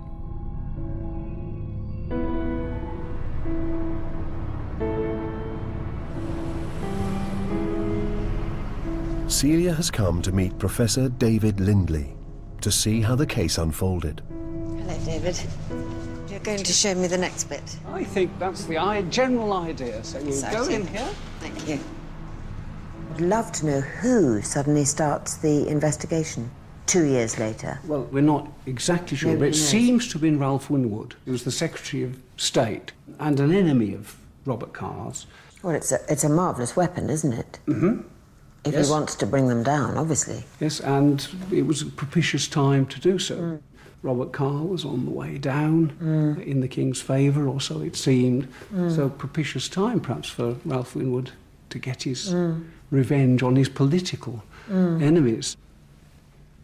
Robert Carr was sent off to the Tower, but Frances wasn't. She was put under house arrest at a nobleman's house in Blackfriars. And perhaps the reason for it we can see in this letter, which you might like to have a look at. So, November the 26th, 1615, His Majesty hath commanded you to take careful order that such women be placed about the Countess of Somerset, who will be answerable that at her delivery she do not miscarry. At her delivery? She's pregnant. Oh. And she's about to give birth to your 9 times great-grandmother. Ah, I didn't get that at all. What Winwood is worried about is that she will miscarry, or that in some way she'll be prevented from being investigated further about the murder of Overbury. But they don't trust her an inch, do they? My goodness. Absolutely not. They really fear that she's going to somehow slip the net. Do you know how pregnant she would be at this point, then? About 8 months. Oh, I see. Right. Because on the 9th of December, 1615, Anne, your 9 times great-grandmother, and the mother of William Lord Russell, was born while her mother was under house arrest. Oh, dear. Gosh. And then in March, Frances herself is sent to the Tower They come to fetch her, and apparently with very little notice, so that she only has time to shed a few tears over her baby before she's separated from Anne and taken off to the Tower. It's quite cruel, isn't it? I think the separation from her daughter can't but have been horrible, very unpleasant, to put it mildly. But what we're getting is this huge build-up of anticipation towards Francis's trial, and people were paying huge money to get tickets to attend the trial. And perhaps we can see what happened, because here we are. The Countess of Somerset, all the while the indictment was reading, stood looking pale, trembled, and shed some few tears. What sayest thou? Art thou guilty to this felony and murder, or not guilty? The Lady Somerset answered, guilty, with a low voice, but wonderful fearful. She pleaded guilty, but she had throughout insisted that her husband played no part in it. She tried to, as it were, keep blame, as it were, entirely to herself, which was a bit annoying to the powers that be, since probably Robert Carr was the real target they were aiming at. The thing is, David, I'm finding through this whole story that it's so like a drama that I find it terribly exciting and thrilling. But actually, the truth is, she's very, very young. She's only just had her first baby, which is quite an emotional, well, hugely emotional thing. Worse, the baby's been ripped away from her. She herself is only about 20. Her baby's only 5 months old. She's an enormously vulnerable person at this moment. It's not surprising that she's wonderful fearful at the charge that's levelled against her, particularly bearing in mind the likely implications. And here we might just read the sentence. The Lord High Steward says, Frances, Countess of Somerset, it is now my part to pronounce judgment that thou shalt be carried from hence to the Tower of London, and from thence to the place of execution, where you are to be hanged by the neck till you be dead, and Lord have mercy upon your soul. Oh dear. And the following day, the same sentence is passed on her husband. So they go back to the Tower, both together, condemned to death. Oh dear. And so we better go to the Tower to see what happened next. Oh dear, okay. The awful thing is that at the beginning of this whole story, I said, I'm fascinated by criminals, you see, and I wondered whether there were any criminals in my family tree. Uh-oh. Well, and here you've got two. It's awful sad, though. Well, murderers as well. I am extremely proud to be related to this rather wonderful woman, because let's say the Earl of Essex was impotent and all she wanted was to have a baby, then the marriage that I always imagine, the whole act of marriage being a trap, she really was trapped, aged 13, let's say. This terrible sort of loveless life she was going to have, but she didn't sit down and play by the rules. She absolutely didn't. She stood up and was publicly humiliated, but made a stand, and now she's on the way to the Tower.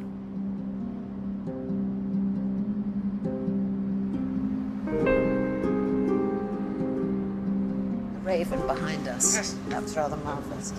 The raven himself is hoarse. Here we are in the space that both Robert and Frances were waiting essentially for execution. But then I've got something to show you for the next thing. So perhaps go over here and perhaps you'd like to look at this document here. This is a letter from John Chamberlain, who was a news gatherer of the period. So July the 20th, 1616, the lady's pardon was signed the other week. The special reasons and inducements for it were for the great and long services of her father family and friends, her own penitence and voluntary confession. Does this mean she got off? Yes, the pardon was signed. But her husband, Robert Carr, wasn't pardoned formally for another 7 or 8 years. Oh, dear. But they lived here in the tower for 6 years. In this room? In rooms in this... And what happened to the baby? Probably being looked after by her sister. They are finally released in 1622, when Frances would be about 30. She's been through hell. Now that they're out, is it all right or not? There is some evidence that it wasn't. Oh, I can hardly be surprised, actually. That Robert blamed Frances for, in essence, ruining his career. So, how awful. Aged 13 or whatever it is, she got into this loveless marriage with the Earl of Essex. Now she's 30, and her life's been one big struggle, really. For, you know, I mean, she had the 2 years of bliss, and then this is like 8 years of hell. Yes. And now she comes out and they hate each other. It must have been difficult, certainly, but they stuck together. They didn't separate, because Frances actually died only 10 years after they were released. And in here, there is an account of her death. She died before him. Her death was infamous. The loathsomeness of her death made it as conspicuous as on the housetop. For that part of her body, which had been the receptacle of most of her sin, grown rotten. Pardon the sharpness of these expressions, for they are for the glory of God, who often makes his punishments in the balance of his justice of equal weight with our sins. Oh dear, who's writing this? This is Arthur Wilson, who is a historian of the period. But what he's really doing is immortalising Frances as the female transgressive. Now, she died of breast cancer, and uterine cancer, and yet he represents this as the punishment for her sin. You know? Well, who's he to say? Dear Lord, hasn't she been through enough? The Earl of Essex, her former husband, knew this historian. Is that terrible payback going on somewhere, do you think? Sounds like it, doesn't it? What upsets me is, can you imagine if a man had died of the pox, say?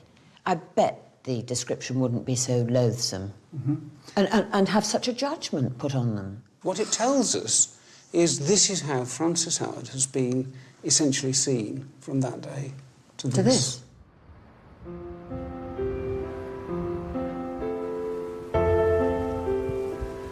I think this wild weather and this wild place to be is perfect for my ancestors. I'm so proud to be related to such fantastically brave, loyal, noble people.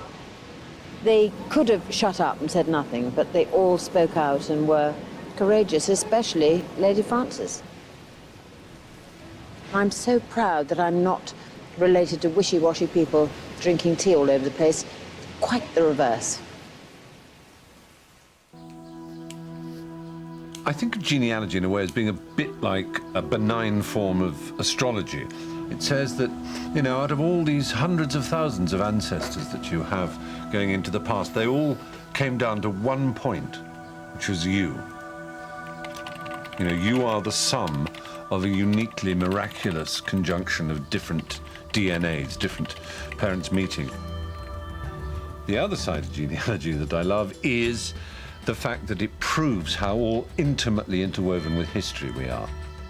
We are all these little flecks being cast around in the wind of history, and we've settled and grown in this particular crack in the pavement, but the puff of history could have blown in another direction, and we would have grown in another crack in another pavement. So I'm fascinated to find out all about it.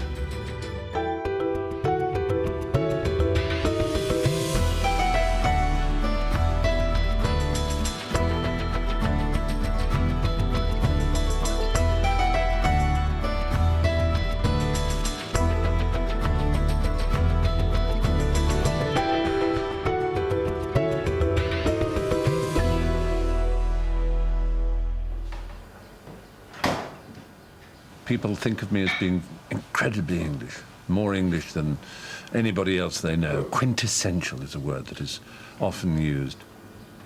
People think I will have ancestors that are made largely of tweed or something, but it's not like that.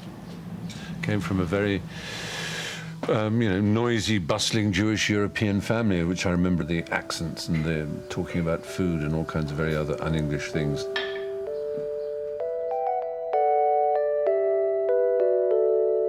I think most families have a dominant member, and in the case of my family, I think of it as being my mother's father, Martin Newman, or Neumann, as he was born. Stephen Fry was 11 when Martin died, but remembers spending lazy school holidays with him and being captivated by his joy of life. Everything was fantastic and wonderful, marvelous and brilliant, with this Hungarian accent. It was a kind of zest. And there were no other boys' parents at school didn't talk like that. They were, yes, quite right. Yes, very nice drive we had. Not bad. Bit of a snarl near Newark, I think it was. So we went into the Swan Revived and had a coffee, and the traffic had sort of calmed down by then, That is how parents talked. And there was this man who was, everything was fantastic, and he would kiss you on the lips. Oh, my darling grandson, what I... Stephen has always been fascinated by his exotic-sounding Jewish family, but knows little about them.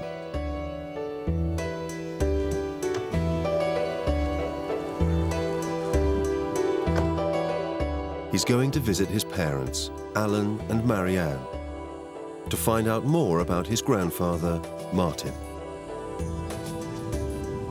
Of course, I want to discover that, in fact, I'm descended from Heinrich Heine, the Jewish-German poet, and, I have a blood that is as intellectually and aristocratically refined as it's possible to be. But I'm almost certain, of course, to find out, as all human beings will in the end, if you go back far enough, that I'm just another ruddy peasant.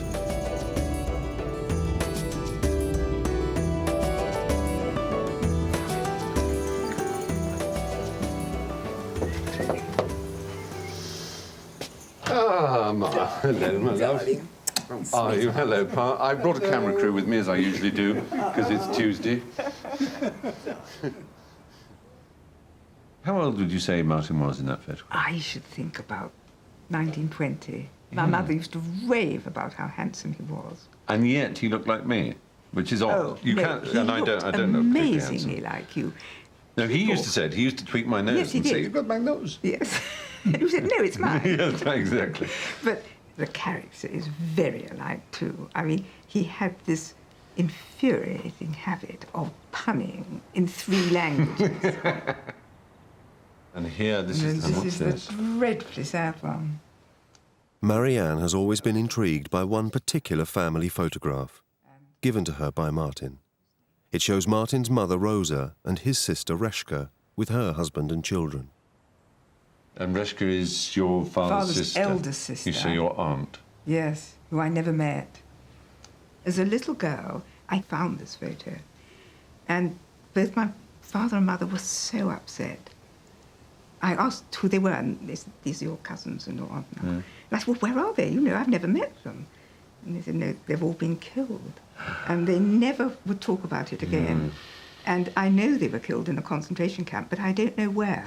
Well, I remember you showing me whether it was this photograph, yes, photograph like it was. Yes. And I remember you saying, because I was very young, saying that Hitler killed them. Yes. And I did burst into tears. And of course, I pictured this man with the toothbrush moustache individually killing them all, stabbing them or strangling them, and it's a very odd.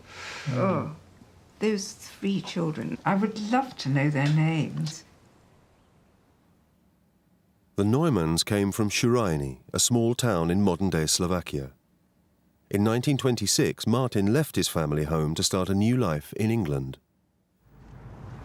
My father told us that as a small boy, instead of playing cowboys and Indians, in Shirin they used to play English and Boers.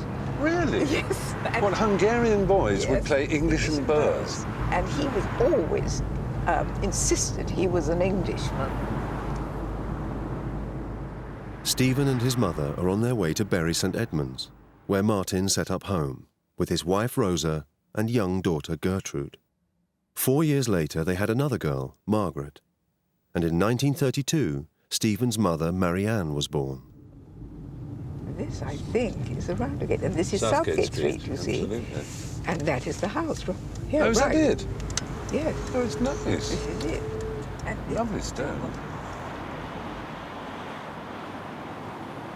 Oh, now we have pictures of me sitting where those urns are with my sisters.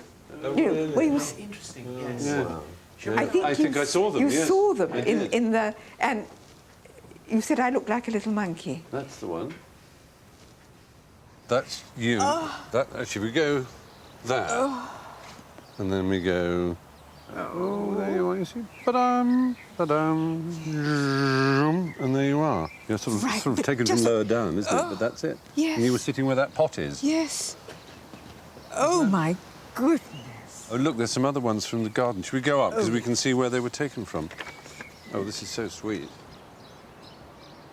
And there's the house behind. Yes. Isn't that extraordinary? So you were standing just there. In fact, we could go round, we could reproduce it. Absolutely. You stand in front of me, I'll be your father, which is a Freudian nightmare. You have to stand here. Yes. And there we are. Isn't that weird? And that's me with the chimney growing out of my head with any luck. Yes. Like Grandpa. 3 little girls. Goodness. When the Neumanns lived in Bury St Edmunds, they must have been one of the few foreign, let alone Jewish, families in the area.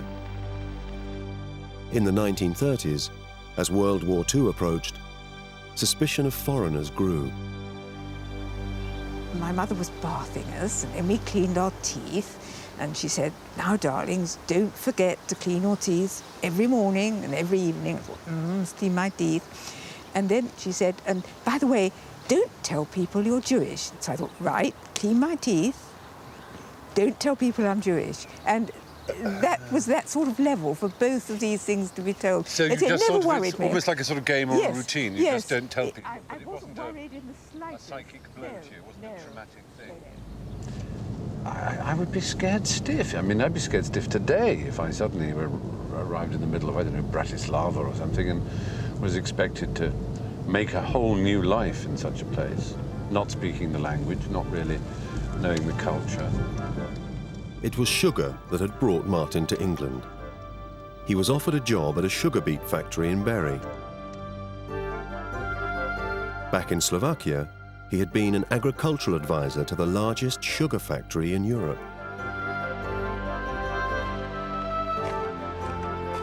In the 1920s, there was a campaign in Britain to promote homegrown sugar beet.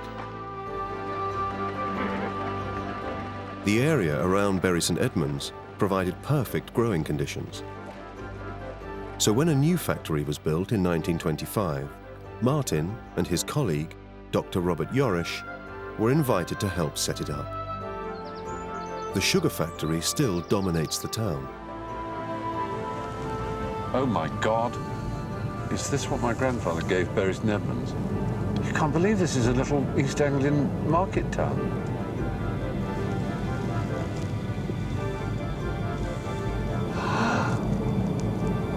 All this for sugar. Local farmer Robert Long has been growing sugar beet for over 60 years. Well, it's very good of you to see me, as I say, because I owe my existence to sugar beet, and I gather you are the Alan Sugar of sugar, if that makes sense. I wouldn't say that. But you are the you're the man to come to when. Exactly. I wouldn't say that. You've been growing sugar beet for how long? All my life. All your life. My father was the instigator here at Bury. Right. Of the factory. Well, my grandfather's man, he was called Martin Newman. I knew him. You knew him? Oh yes. Oh, I didn't know that. How exciting. Yeah. So. And I went to school with his 2 daughters. What? My mother being one of them? Gertrude was one. And Margaret was the other. Those were my mother's 2 elder sisters. Are they really? How extraordinary. Yeah. He was offered a job, and they invited him and Robert Yorish. Did you know him too? I knew Dr. Yorish. And they came here and built this beautiful, beautiful factory. It's an ugly spot of the whole town. It is a bit ugly, isn't it? Let's be honest. You don't expect a rural product to produce such an industrial site. It looks like it could be in Stockton-on-Tees or something. Exactly right, yeah. Did he cut a sort of comic figure as this Hungarian accented man in the middle of East Anglia? Must have been quite a rare sight. It was a rare sight, I Yeah, agree. but he was liked? He was a charming man. Yeah. He was very liked, and he did an awful lot to the industry in this country.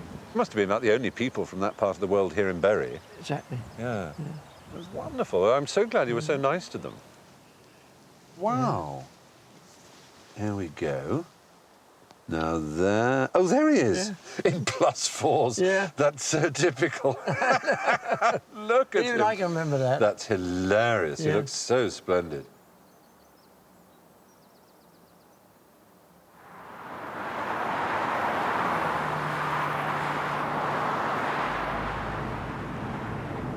Well, what a charming man was Robert Long.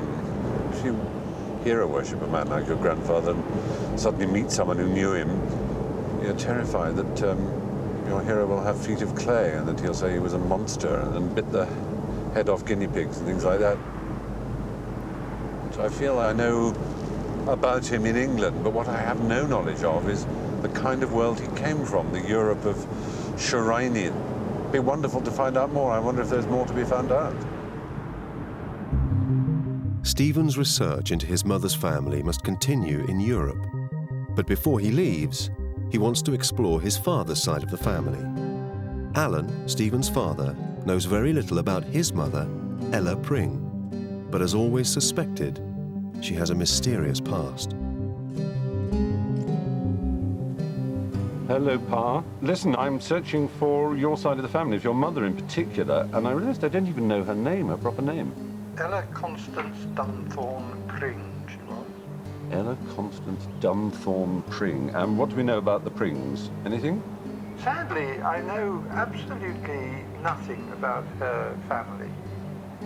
Well, not even where they came from, how well off they were, anything? I've no idea. I've no idea at all. Really nothing? Didn't no one talk about her? There was some curious silence in the family that her side of the family was never spoken of. So there was kind of some dark secret. Ooh. Did you get any sense of what it might be about? As always, one suspects that at the bottom of it, there will be money in some shape or form. Well, armed with that list of names, Ella Constance Dunthorne, I'm sure we'll be able to find her, and I'll let you know how we get on. With only Ella's name as a lead, Stephen is heading off to the Family Records Centre to search for her birth certificate.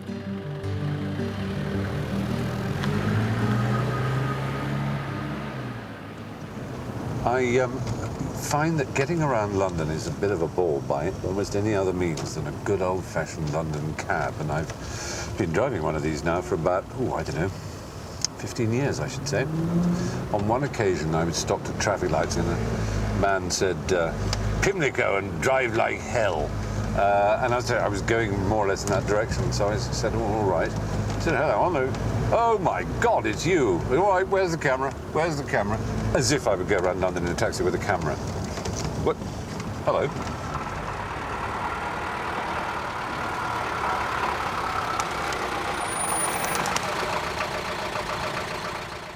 Well, this is the Family Record Centre in Islington. See what we can find out about young Ella Pring. From Ella's birth certificate, Stephen finds some clues to her background. Name and surname of father, Albert James Pring. Occupation of father, master hairdresser. I don't believe it. Well, there you go. Maybe that's why the Frys disapproved of her, because she was the daughter of a hairdresser. We're going to have to find out more about this. It should be in the 1901 census, which we can look up if there is a wireless hotspot handy. Let's have a look. No network. Well, we better move and find one.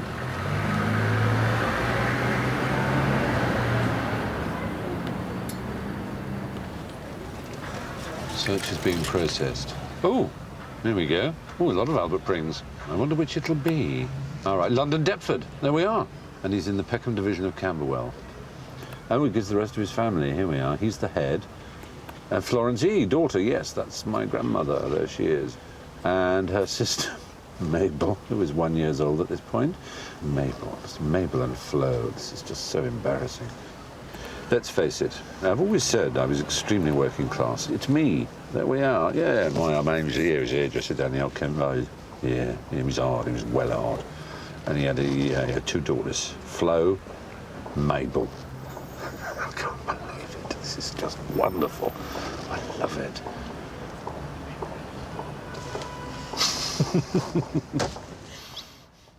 To get to the bottom of the Pring family mystery, Stephen must trace the records back to Albert's father, Henry, Stephen's great-great-grandfather. There we go. Oh, Henry Pring, Lewisham, Kent. That seems likely. Oh, my God! Oh, how extraordinary. Look what it says. Pauper inmate. Oh, my God. He's a pauper inmate of the Lewisham Union Workhouse in the High Street. How fantastic. How Dickensian. Well, we have come a long way, we Fries. Whew, that's fantastic. In 100 years. In 100 years, because 100 years after my great-great-grandfather was an inmate in the paupers, I was leaving Cambridge for a life of media shallowness. Well, well, well.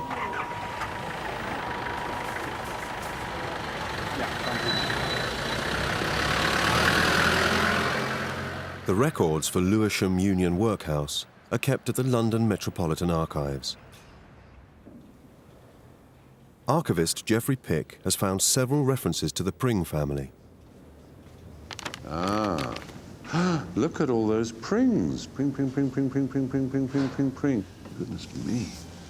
They must be fed up with the sight of these Prings. Like many chronically poor families, the Prings spent their lives in and out of the workhouse. The stigma of being a pauper was immense. Workhouses were paid for by unpopular taxes, and inmates had to work for their keep. Conditions were purposefully harsh. Life inside had to seem less desirable than life outside. While paupers were free to leave at any time, many became institutionalized. Families were split up. Children often separated from their parents.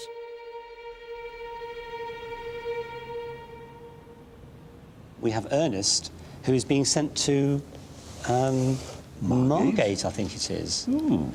Why would he be being sent to Margate, we wonder? Sea air? Who knows? And it's Alfred. We don't know if this Alfred is just he's probably called Al, and it may be Albert. That's possible. It could be my great-grandfather, Albert the hairdresser. And he's taken to Margate as well. Yes. So we're doing a season at the Winter Palace. Perhaps that's where my showbiz comes from. Well, extraordinary. The amazing Prings. It's possible. The performing Prings. Stephen's great-grandfather, Albert, had a brother, Ernest. It seems that as children they were sent to Margate. But there's another document which sheds light on Ernest's adult life. That the paupers are the wife and children of Ernest Pring, now in Knutsford jail. Oh, my heaven. He's Albert, my great-grandfather's brother, so he's my great-great-uncle. Good God. Naughty Uncle Ernest. The importance of being earnest. Well, well, well, that is exciting. So we've got a jailbird as well as a pauper. Well, I'm beginning to wonder how much further down the social scale my family's going to tumble. The Prings, really, I mean, in and out of the workhouse, like jackrabbits, extraordinary. I mean, all of them. The children off to Margate for some strange reason, then back to the workhouse. And now I discover that there was Ernest, who was one of them, in Knutsford jail. A family tradition I proudly keep up. I myself went to jail as a 17, 18-year-old for an embarrassment with credit cards.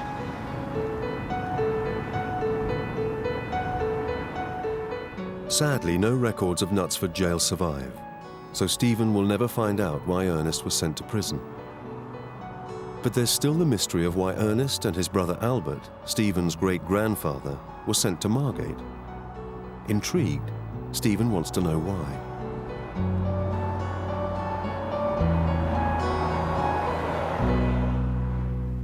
Perhaps a clue might be found in Albert's death certificate. Albert James Pring, who is great-great-grandfather, died at the age of 54 years. And by this time, he was still a master hairdresser. And he died of tuberculosis at the age of 54 in the year 1923. My goodness me. Once contracted, tuberculosis can lie dormant in the system for years. Well, if I'm to believe the signage, this is the Margate Museum. You must be Bob. Pleased to meet you, Stephen. Lots of views of Margate. Margate Museum has exhibits relating to the 19th century treatment of the disease. Some estimate that in Victorian England, almost a third of the population died of TB. It usually attacks the lungs, but can affect any part of the body. Oh, my lord, what is going on here? Hip traction in double abduction frame with groin strap? Have they gone mad? What kind of museum is this? Well, I'm sorry, they're just putting ideas into the head of the people of Margate. This can't be right. Plaster hip spiker. Oh, for the treatment of tuberculosis of the hip joint. Oh, my God. Oh, don't tell me that my poor great-grandfather went round looking like that. Oh, my God. The purpose of the dolls was to illustrate some of the methods of treatment of bone and joint tuberculosis used at that time. Oh, dear me, that's very macabre indeed. Very macabre. Ooh. Ooh, that was a shock.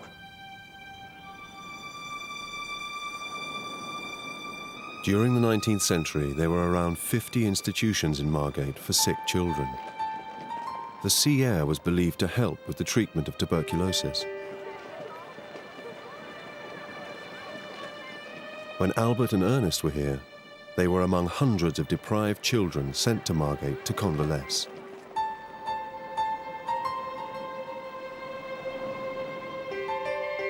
By understanding the desperate lives of Ella's family, Stephen has gone a long way to solve the mystery of her secrecy. I think one thing that's become abundantly clear as we've burrowed into the history of the Prings is the very reason why the Frys balked at Ella Pring marrying my grandfather, John. She came from a really Victorian family of paupers and married into a family, the Frys, which had become quite respectable. Naturally, she would not want to talk about her family history. But that explains so much of the silence about Ella, why we never knew anything about her.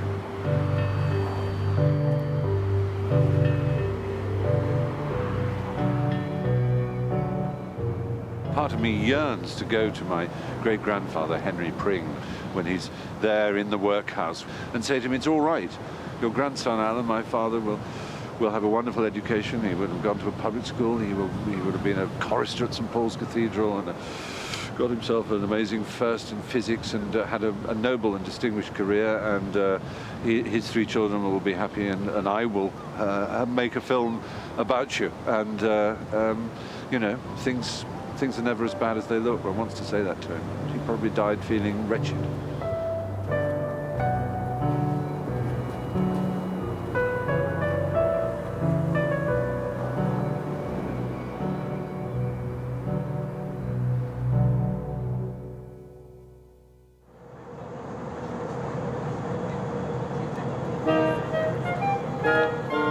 Stephen is back on the trail of his maternal grandfather, Martin Neumann.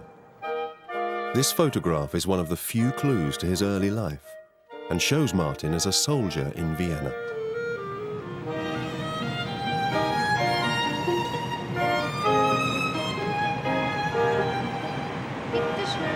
Danke vielmals. Although he grew up in Hungary, his life really turned around in Vienna, because that's where he had to go as a young officer to start fighting in the First World War. And it's also when he came back where he met Rosa, my grandmother. So it would be nice to find some evidence of what it was like to join the army, maybe where they met, or who knows.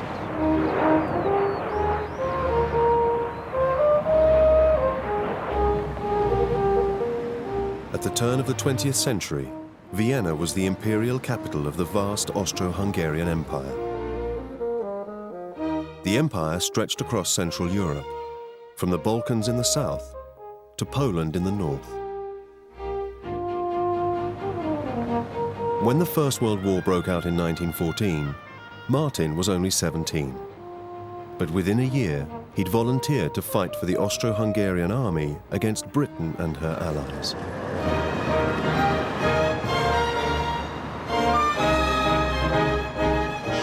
Hier und der Sperltorte, fantastic. Soll gut schmecken. Danke vielmals. Oh, look at that. Stephen has obtained a copy of Martin's military records from the Vienna War Archives. Now, I'd always fondly imagined that he'd joined as an officer, but that's not true at all. It seems that he became an officer. He started right down as a private, and then a Gefreiter, which is like a corporal, I think. Oh, look, this is exciting. Oh, this is wonderful. Belohnungsantrag. Application for a medal. This is on the 23rd and 24th of September 1916. Under heaviest artillery fire, but he supported his advancing troops. So he was brave. You're not talking about my grandfather, who was a man in his late 60s and early 70s when I knew him. You're talking about an 18-year-old boy when he joins up. That's something that is very hard to square with. And that's what somehow comes home when you see the bits of paper in his birth year and you work it out. And you think, he was just a kid. He really was a kid. And he went through all that, as they all did.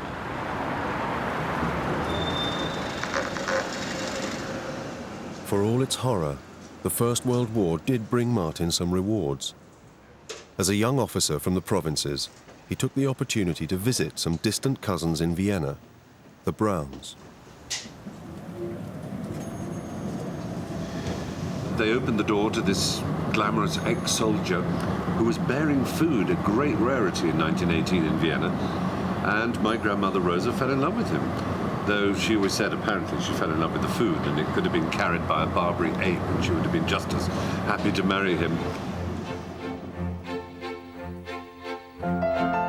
Stephen doesn't remember his grandmother Rosa. She died before he was born. But he knows that she grew up in a large Jewish family in Vienna, and that her parents were called Samuel and Berta Brown.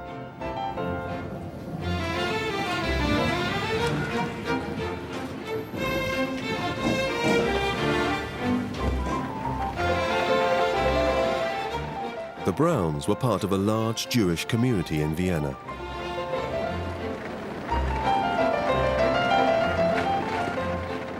There was an affluent Jewish quarter with over 40 synagogues.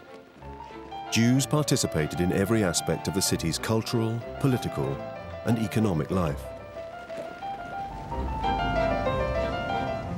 There is still a Jewish quarter in Vienna today. And it's really very close, because that's the central ring where all the grand buildings are. And it's just between. Oh, there we see. So it is still very much a Jewish area. There's another Jewish gentleman. And this is the synagogue. You can see there's a plaque in Hebrew, which I can't read. And more Jewish people here. There's whole families. There's a little girl. Yeah, so this is very much a Jewish community. You can see everywhere. Stop. Yeah.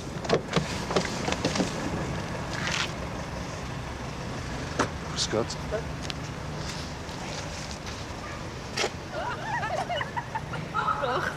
Wann wird das sein im Fernseher? Du sprichst Englisch?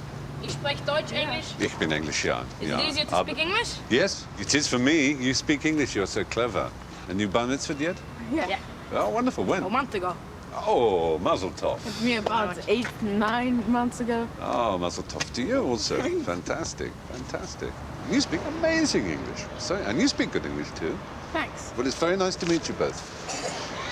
I wish to Thank have you. a lot of fun. Thank you. Auf Wiedersehen. It's amazing.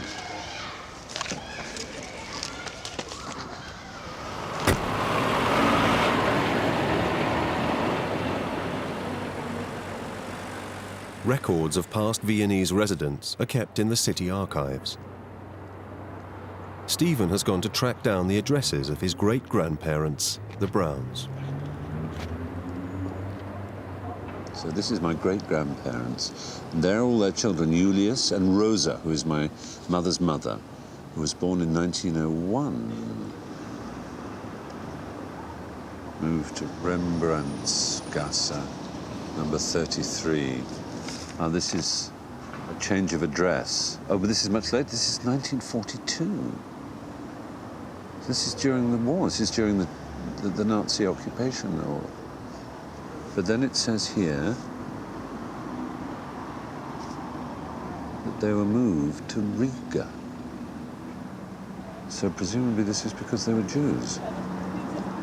This is two pieces of paper that's just like the history of Jews in Vienna. They're having a perfectly normal life.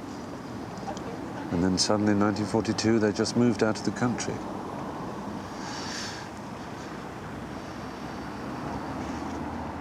The registration documents give the Browns' last address in Vienna as 33 Rembrandtstrasse. So that's it there, 33.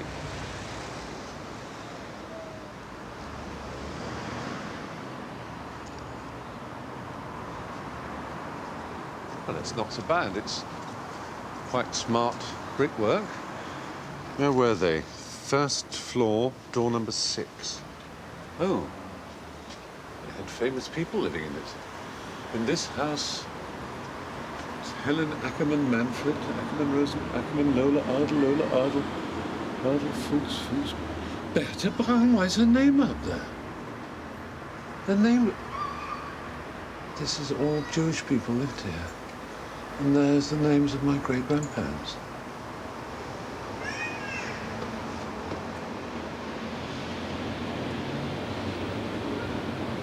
So everyone who lived in this house was taken. Bertha and Samuel. I didn't know there was a plaque to them.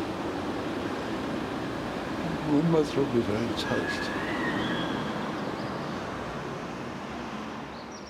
One of the current residents, Gerlinde Affenzeller, did much of the research for the plaque. And Stephen is the first relative to visit. I was just astonished to see this. Your great-grandmother? They're my great-grandmother and my great-grandfather, yes. Yeah. And their daughter Rosa married my grandfather. It says here that they were moved in, I think, 1942 to Riga. Is this common? Is this what happened to... Yes, Riga was the place where they went, yeah? Yes, I think so, yeah. It's a very kind thing to do. It's very wonderful. Anyway, I wanted to thank you on behalf of my family for being so kind as to keep their names forever. There is a story behind the name. Yeah, every name is a story, yes. Fantastic. Thank you very much. Thank you. I'm sorry, you can say no more. Thank you. Oh dear, I'm sorry. I'm so sorry.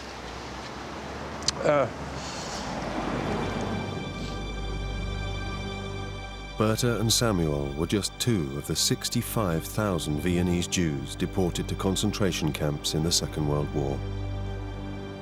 They're commemorated in a memorial nearby.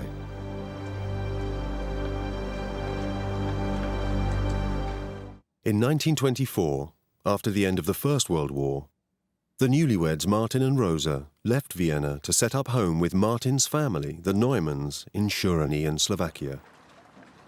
To find out more about their life with the Neumanns, Stephen is retracing their journey from Vienna to Bratislava. It used to be called Pressburg by the Austrians, and it's kind of there, about halfway between Bratislava and Budapest is Shirin, and that's where my grandfather grew up. And this is the beautiful blue Danube. And it is quite blue, which I expected it to be muddy in my cynicism, but it's actually... Shirin was home to Martin's extended family. When he lived there, he was surrounded by parents, aunts, uncles, cousins, nieces and nephews. I know that he, Martin, came back to Shirin after he met his wife, Rosa, my grandmother, in Vienna. They came to live in Shirin, the Blue Danube. But they then moved to England, Martin and Rosa. But what happened to his mother and everyone else? This is wonderful. It's a cliche, but it's a gorgeous one.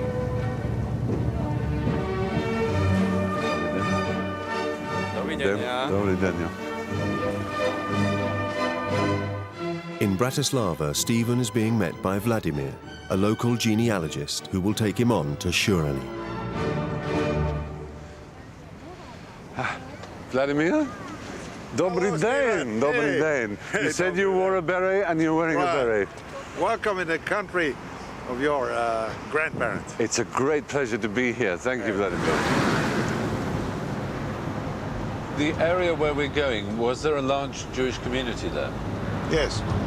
1870, there were about 265 homes in Shirin and about 85 Jewish families living there. Oh, that's quite a high proportion, yeah.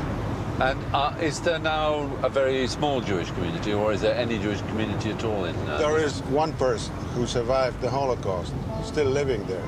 Really?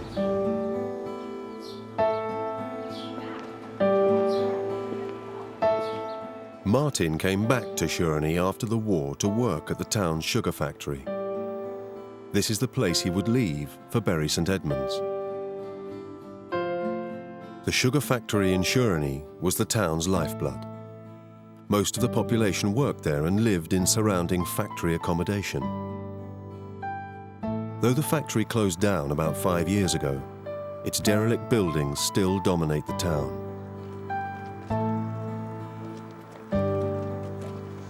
Now, this part of a building is very interesting for a particular reason. Oh, look, there's a sugar beet. That's the sign. There it is. That's the sign of the company. It's not the most romantic, glamorous, or attractive creature of plants. No, exactly, but it is a genuine sugar beet. And what have you got? Now look at that. Oh my God! This is your grandfather. No. Sitting approximately there. That's right. Look, this was connected over there. Yes, I've got you. And the window is the same? Yes, yes, yes. And that's him. And he had hair. He lost his hair. Oh, my This was taken in 1926. Oh, gosh, he looks like a bit like the young Albert Einstein, actually. At its head was Leopold, Stephen's great-grandfather. Leopold also worked in the sugar factory as a guard.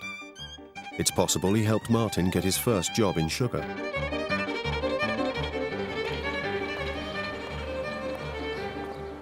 Like most of the town's inhabitants, Martin and Leopold lived in factory accommodation. But as a manager, Martin lived in one of the grander houses. There was even a swimming pool. So this is what they used to call the mansion house, which is where my grandfather lived.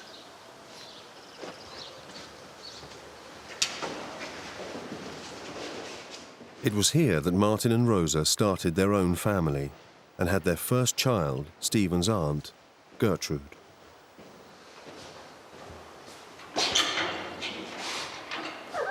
Hello, pussycat. It's what they call living above the shop, almost, isn't it? Living across from the shop. There's the factory. Blimey. And what a contrast, moving from this sort of communal living, however managerial and relatively upmarket, to move from this to that sweet little house in Bury St Edmunds with a proper English garden. And Today, one of the few remnants of the old Jewish community is the cemetery. To reach it, you must pass through someone's back garden. oh my God. Thank you. In the last 10 years, a concrete wall has been erected to protect the Jewish graves from desecration and robbery. My heavens. Stephen has been told that his great-grandfather Leopold is buried somewhere here. It's very depressing. There's no other word. This is simply depressing. There's no good really to think of it.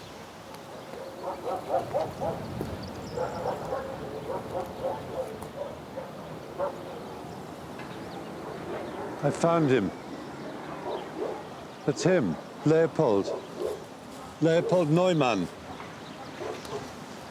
And it says 5689, which is a Jewish year. But it talks about his wife, seine Gattin, Kindern, his children, Schwiegertochter, that's his daughter-in-law, that's his grave. Oh, God bless him. My mother would be so touched. It's my mother's grandfather.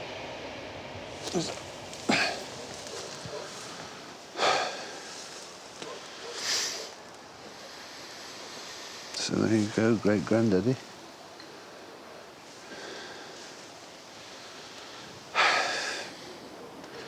It's just so feeble.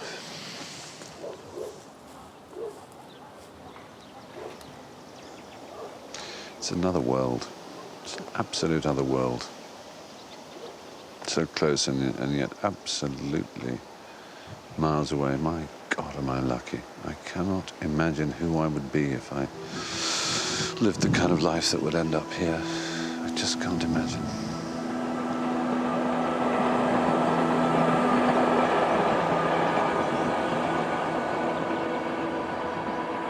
The date on Leopold's grave translates to 1929, 2 years after Martin left for England and 4 years before Adolf Hitler came to power.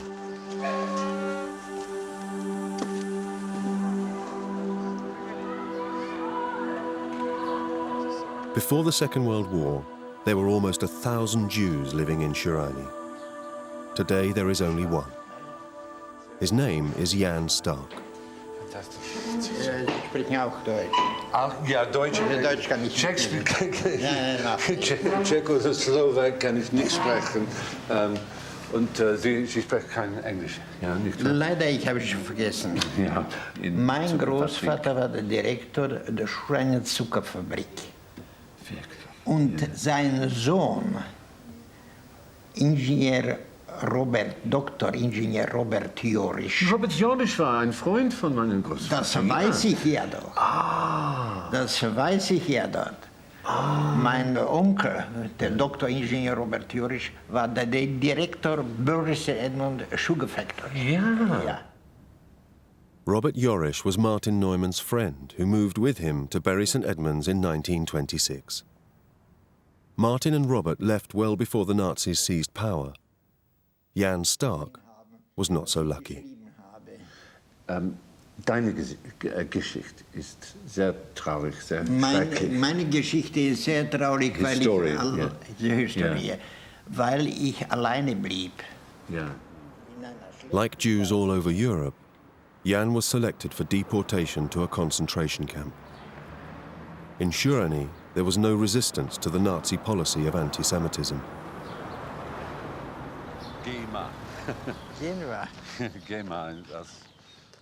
Jan survived, but when he returned home, his property had been taken, his family murdered. 60 years later, the town is coming to terms with its past. The synagogue is being renovated as a memorial to its 600 Jews killed in the Holocaust. I've been feeling in a faintly furious mood for some of the day because I was having a conversation with a man from around these parts who was sort of saying to me, you know, it's a curious thing, but the Jews are very smart, and they know things, they're connected, you know. And I'm always connected with very rich people, so they knew what was happening. So why did they stay? And it was one of those things, you know, where people say it's very curious, you know, as if they're just observing something, but that it carries no meaning. And so, of course, I got rather hot under the collar and said, what are you saying? They had it coming to them and they deserved it? Well, they wanted it? There is this strange thing about anti-Semitism. There are certain sort of phrases, and I hate being someone who sees it everywhere, and I never have before in my life. I've never felt you know, kind of, oh, yes, you know, that's anti-Semitism, or this is anti-Semitism, but you hear this, you know, they're connected. And I was beginning to get very depressed. And then I meet a man who has been through what, you know, Jan Stark has been through, and who is cheerful and twinkly and fun and bubbly, and suddenly a kind of warmth comes into the room, and I'm sort of knocked over.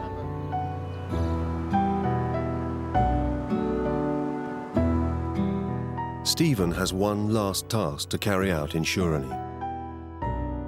He wants to solve the puzzle of the photograph. He can identify Martin's sister, Reshka, and his mother, Rosa. But he wants to find out the names of Reshka's husband and children, and what happened to them. One suspects the worst family story, as far as I can tell from my mother, is that she believes the 3 children in the picture perished in the camps and were killed. Stephen has asked Vladimir to find his great-aunt Reshka's marriage certificate. From this, he should be able to put a name to her husband and a surname to the children. A marriage certificate of Tobias and... Neumann, of course. Tobias Lamb. Right. Oh, wow, well done. This is fantastic. Tobias Lamb. So the children would have been called Lamb. Right, right.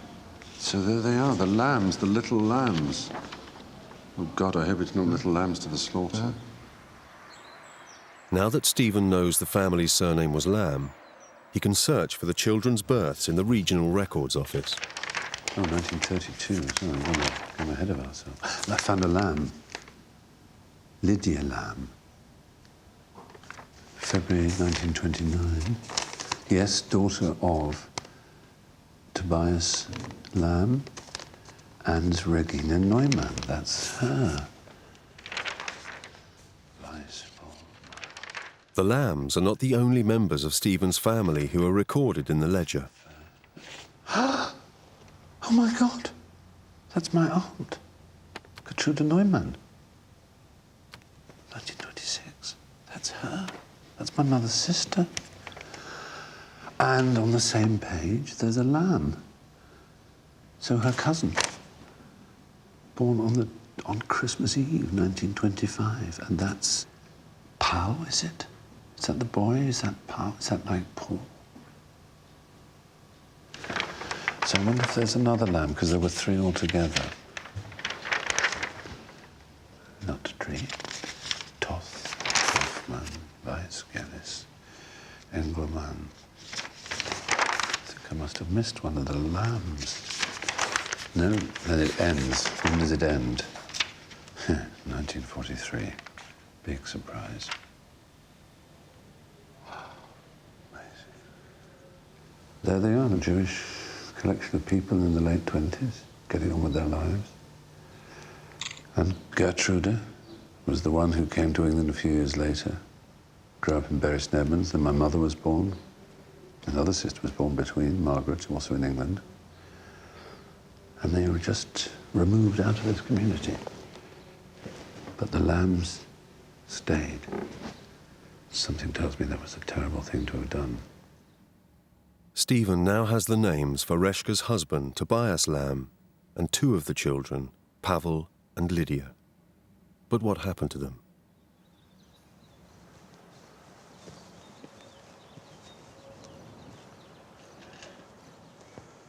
Stephen looks them up on the Yad Vashem website, which attempts to record the fate of those who perished in the Holocaust. Last name Lamb, regular, maiden name Neumann. It's just there, isn't it? Age of first child, 17, second child. Place of death, Auschwitz camp. So that's my grandfather's sister, my mother's aunt, Reshka. She died in Auschwitz in 1944. I suppose I better look up the others. Name of the first child is Aliza, A-L-I-Z-A, so that's the other girl. That's Aliza. Date of death 44, Auschwitz camp. She was born in 1925, so she would have been 19 at Auschwitz. Christ knows. Livia Lamb, placed during wartime Suthof camp. And she was younger by 2 or 3 years, so she would have been 15 or 16. So what about Paul? He was Neumann again, male, born in 22. He was in Pakani Kamano. No reference to him dying. So weird, he just disappeared. And then there's Tobias. Married to Regina. Name of first child, Elisa, Lydia. Auschwitz again. So it's very clear that Tobias and Regina died at Auschwitz.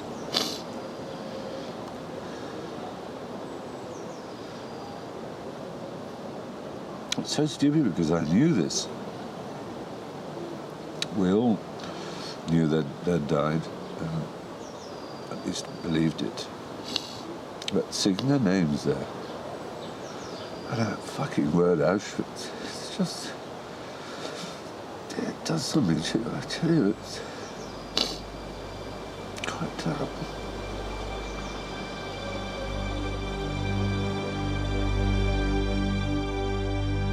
The Lamb family tree comes to an abrupt end with their murder in the Second World War. 60 years on, the Neumann family tree continues to grow, with the children of Stephen's brother and sister.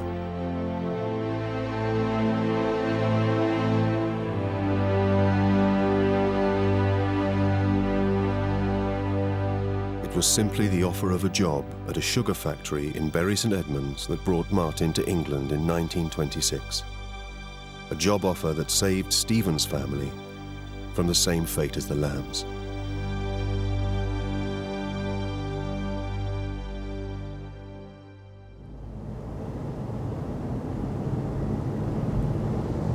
Our generation, you know, we don't know we're born, as the old saying goes. We've never had to work as hard as our ancestors. We've never had to suffer as deeply as our ancestors. We've never been treated like our ancestors.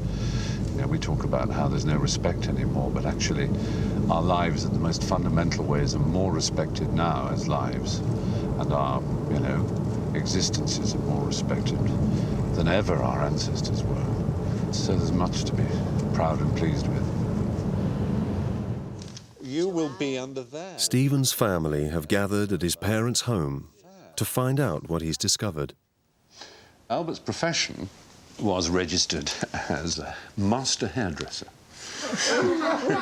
And then went further downhill. Stop. The family know as little about the lives of their ancestors as Stephen did when he began his journey. And the Prings, as you see, here's the... and Mabel. 1900. He reveals the sad truth about the Lambs. And I found what we all dreaded. Yes, which is that they had well, been killed it must have happened. in Auschwitz and in Stutthof. So presumably they were separated. They were, yeah. The children, perhaps. Oh, it's nothing bad thinking of. Finally, he tells them about meeting Jan Stark. I'll just read you his story. He wrote out a testament for me and for us. I often was thinking about whether I should write about my life, whether it is possible at all to write about difficult moments of my life, humiliations and kicks which I had to encounter. Today, in my 80s, I would like my fellow citizens, and especially the youth, to learn what kind of life I had and what I all had to go through. I was assigned to the labour camp, where I had to work very hard, digging out the unexploded bombs, cleaning up the mess after the bombings, and saving people's lives from under the rubble. I was sick, but although sick, I went to fetch bread, and later found out that all sick were shot. I thought my father will be waiting for me at home. As I learned later, he and other members of my family perished in Auschwitz. Time heals many wounds, but bad dreams remain, and a hope that something like this will make a large curve around my loved ones. Oh. I do not. I know, it is just... I do not, however, want these things to be forgotten. Of all who returned to Shirin after the Holocaust, I am the only one left here. Oh. And now I'll tell you, he was Robert Yorish's nephew. Oh. Oh. And he came to bury St Edmunds Oh. in the 1930s. Yes. And then went back. I said, but you should have stayed. Ich sollte. I should. I look at my family now, my nephews, my sister, my brother, my parents, and realise how unlikely it is that any of us exists. Yes. There you are. There's Hal Lamb.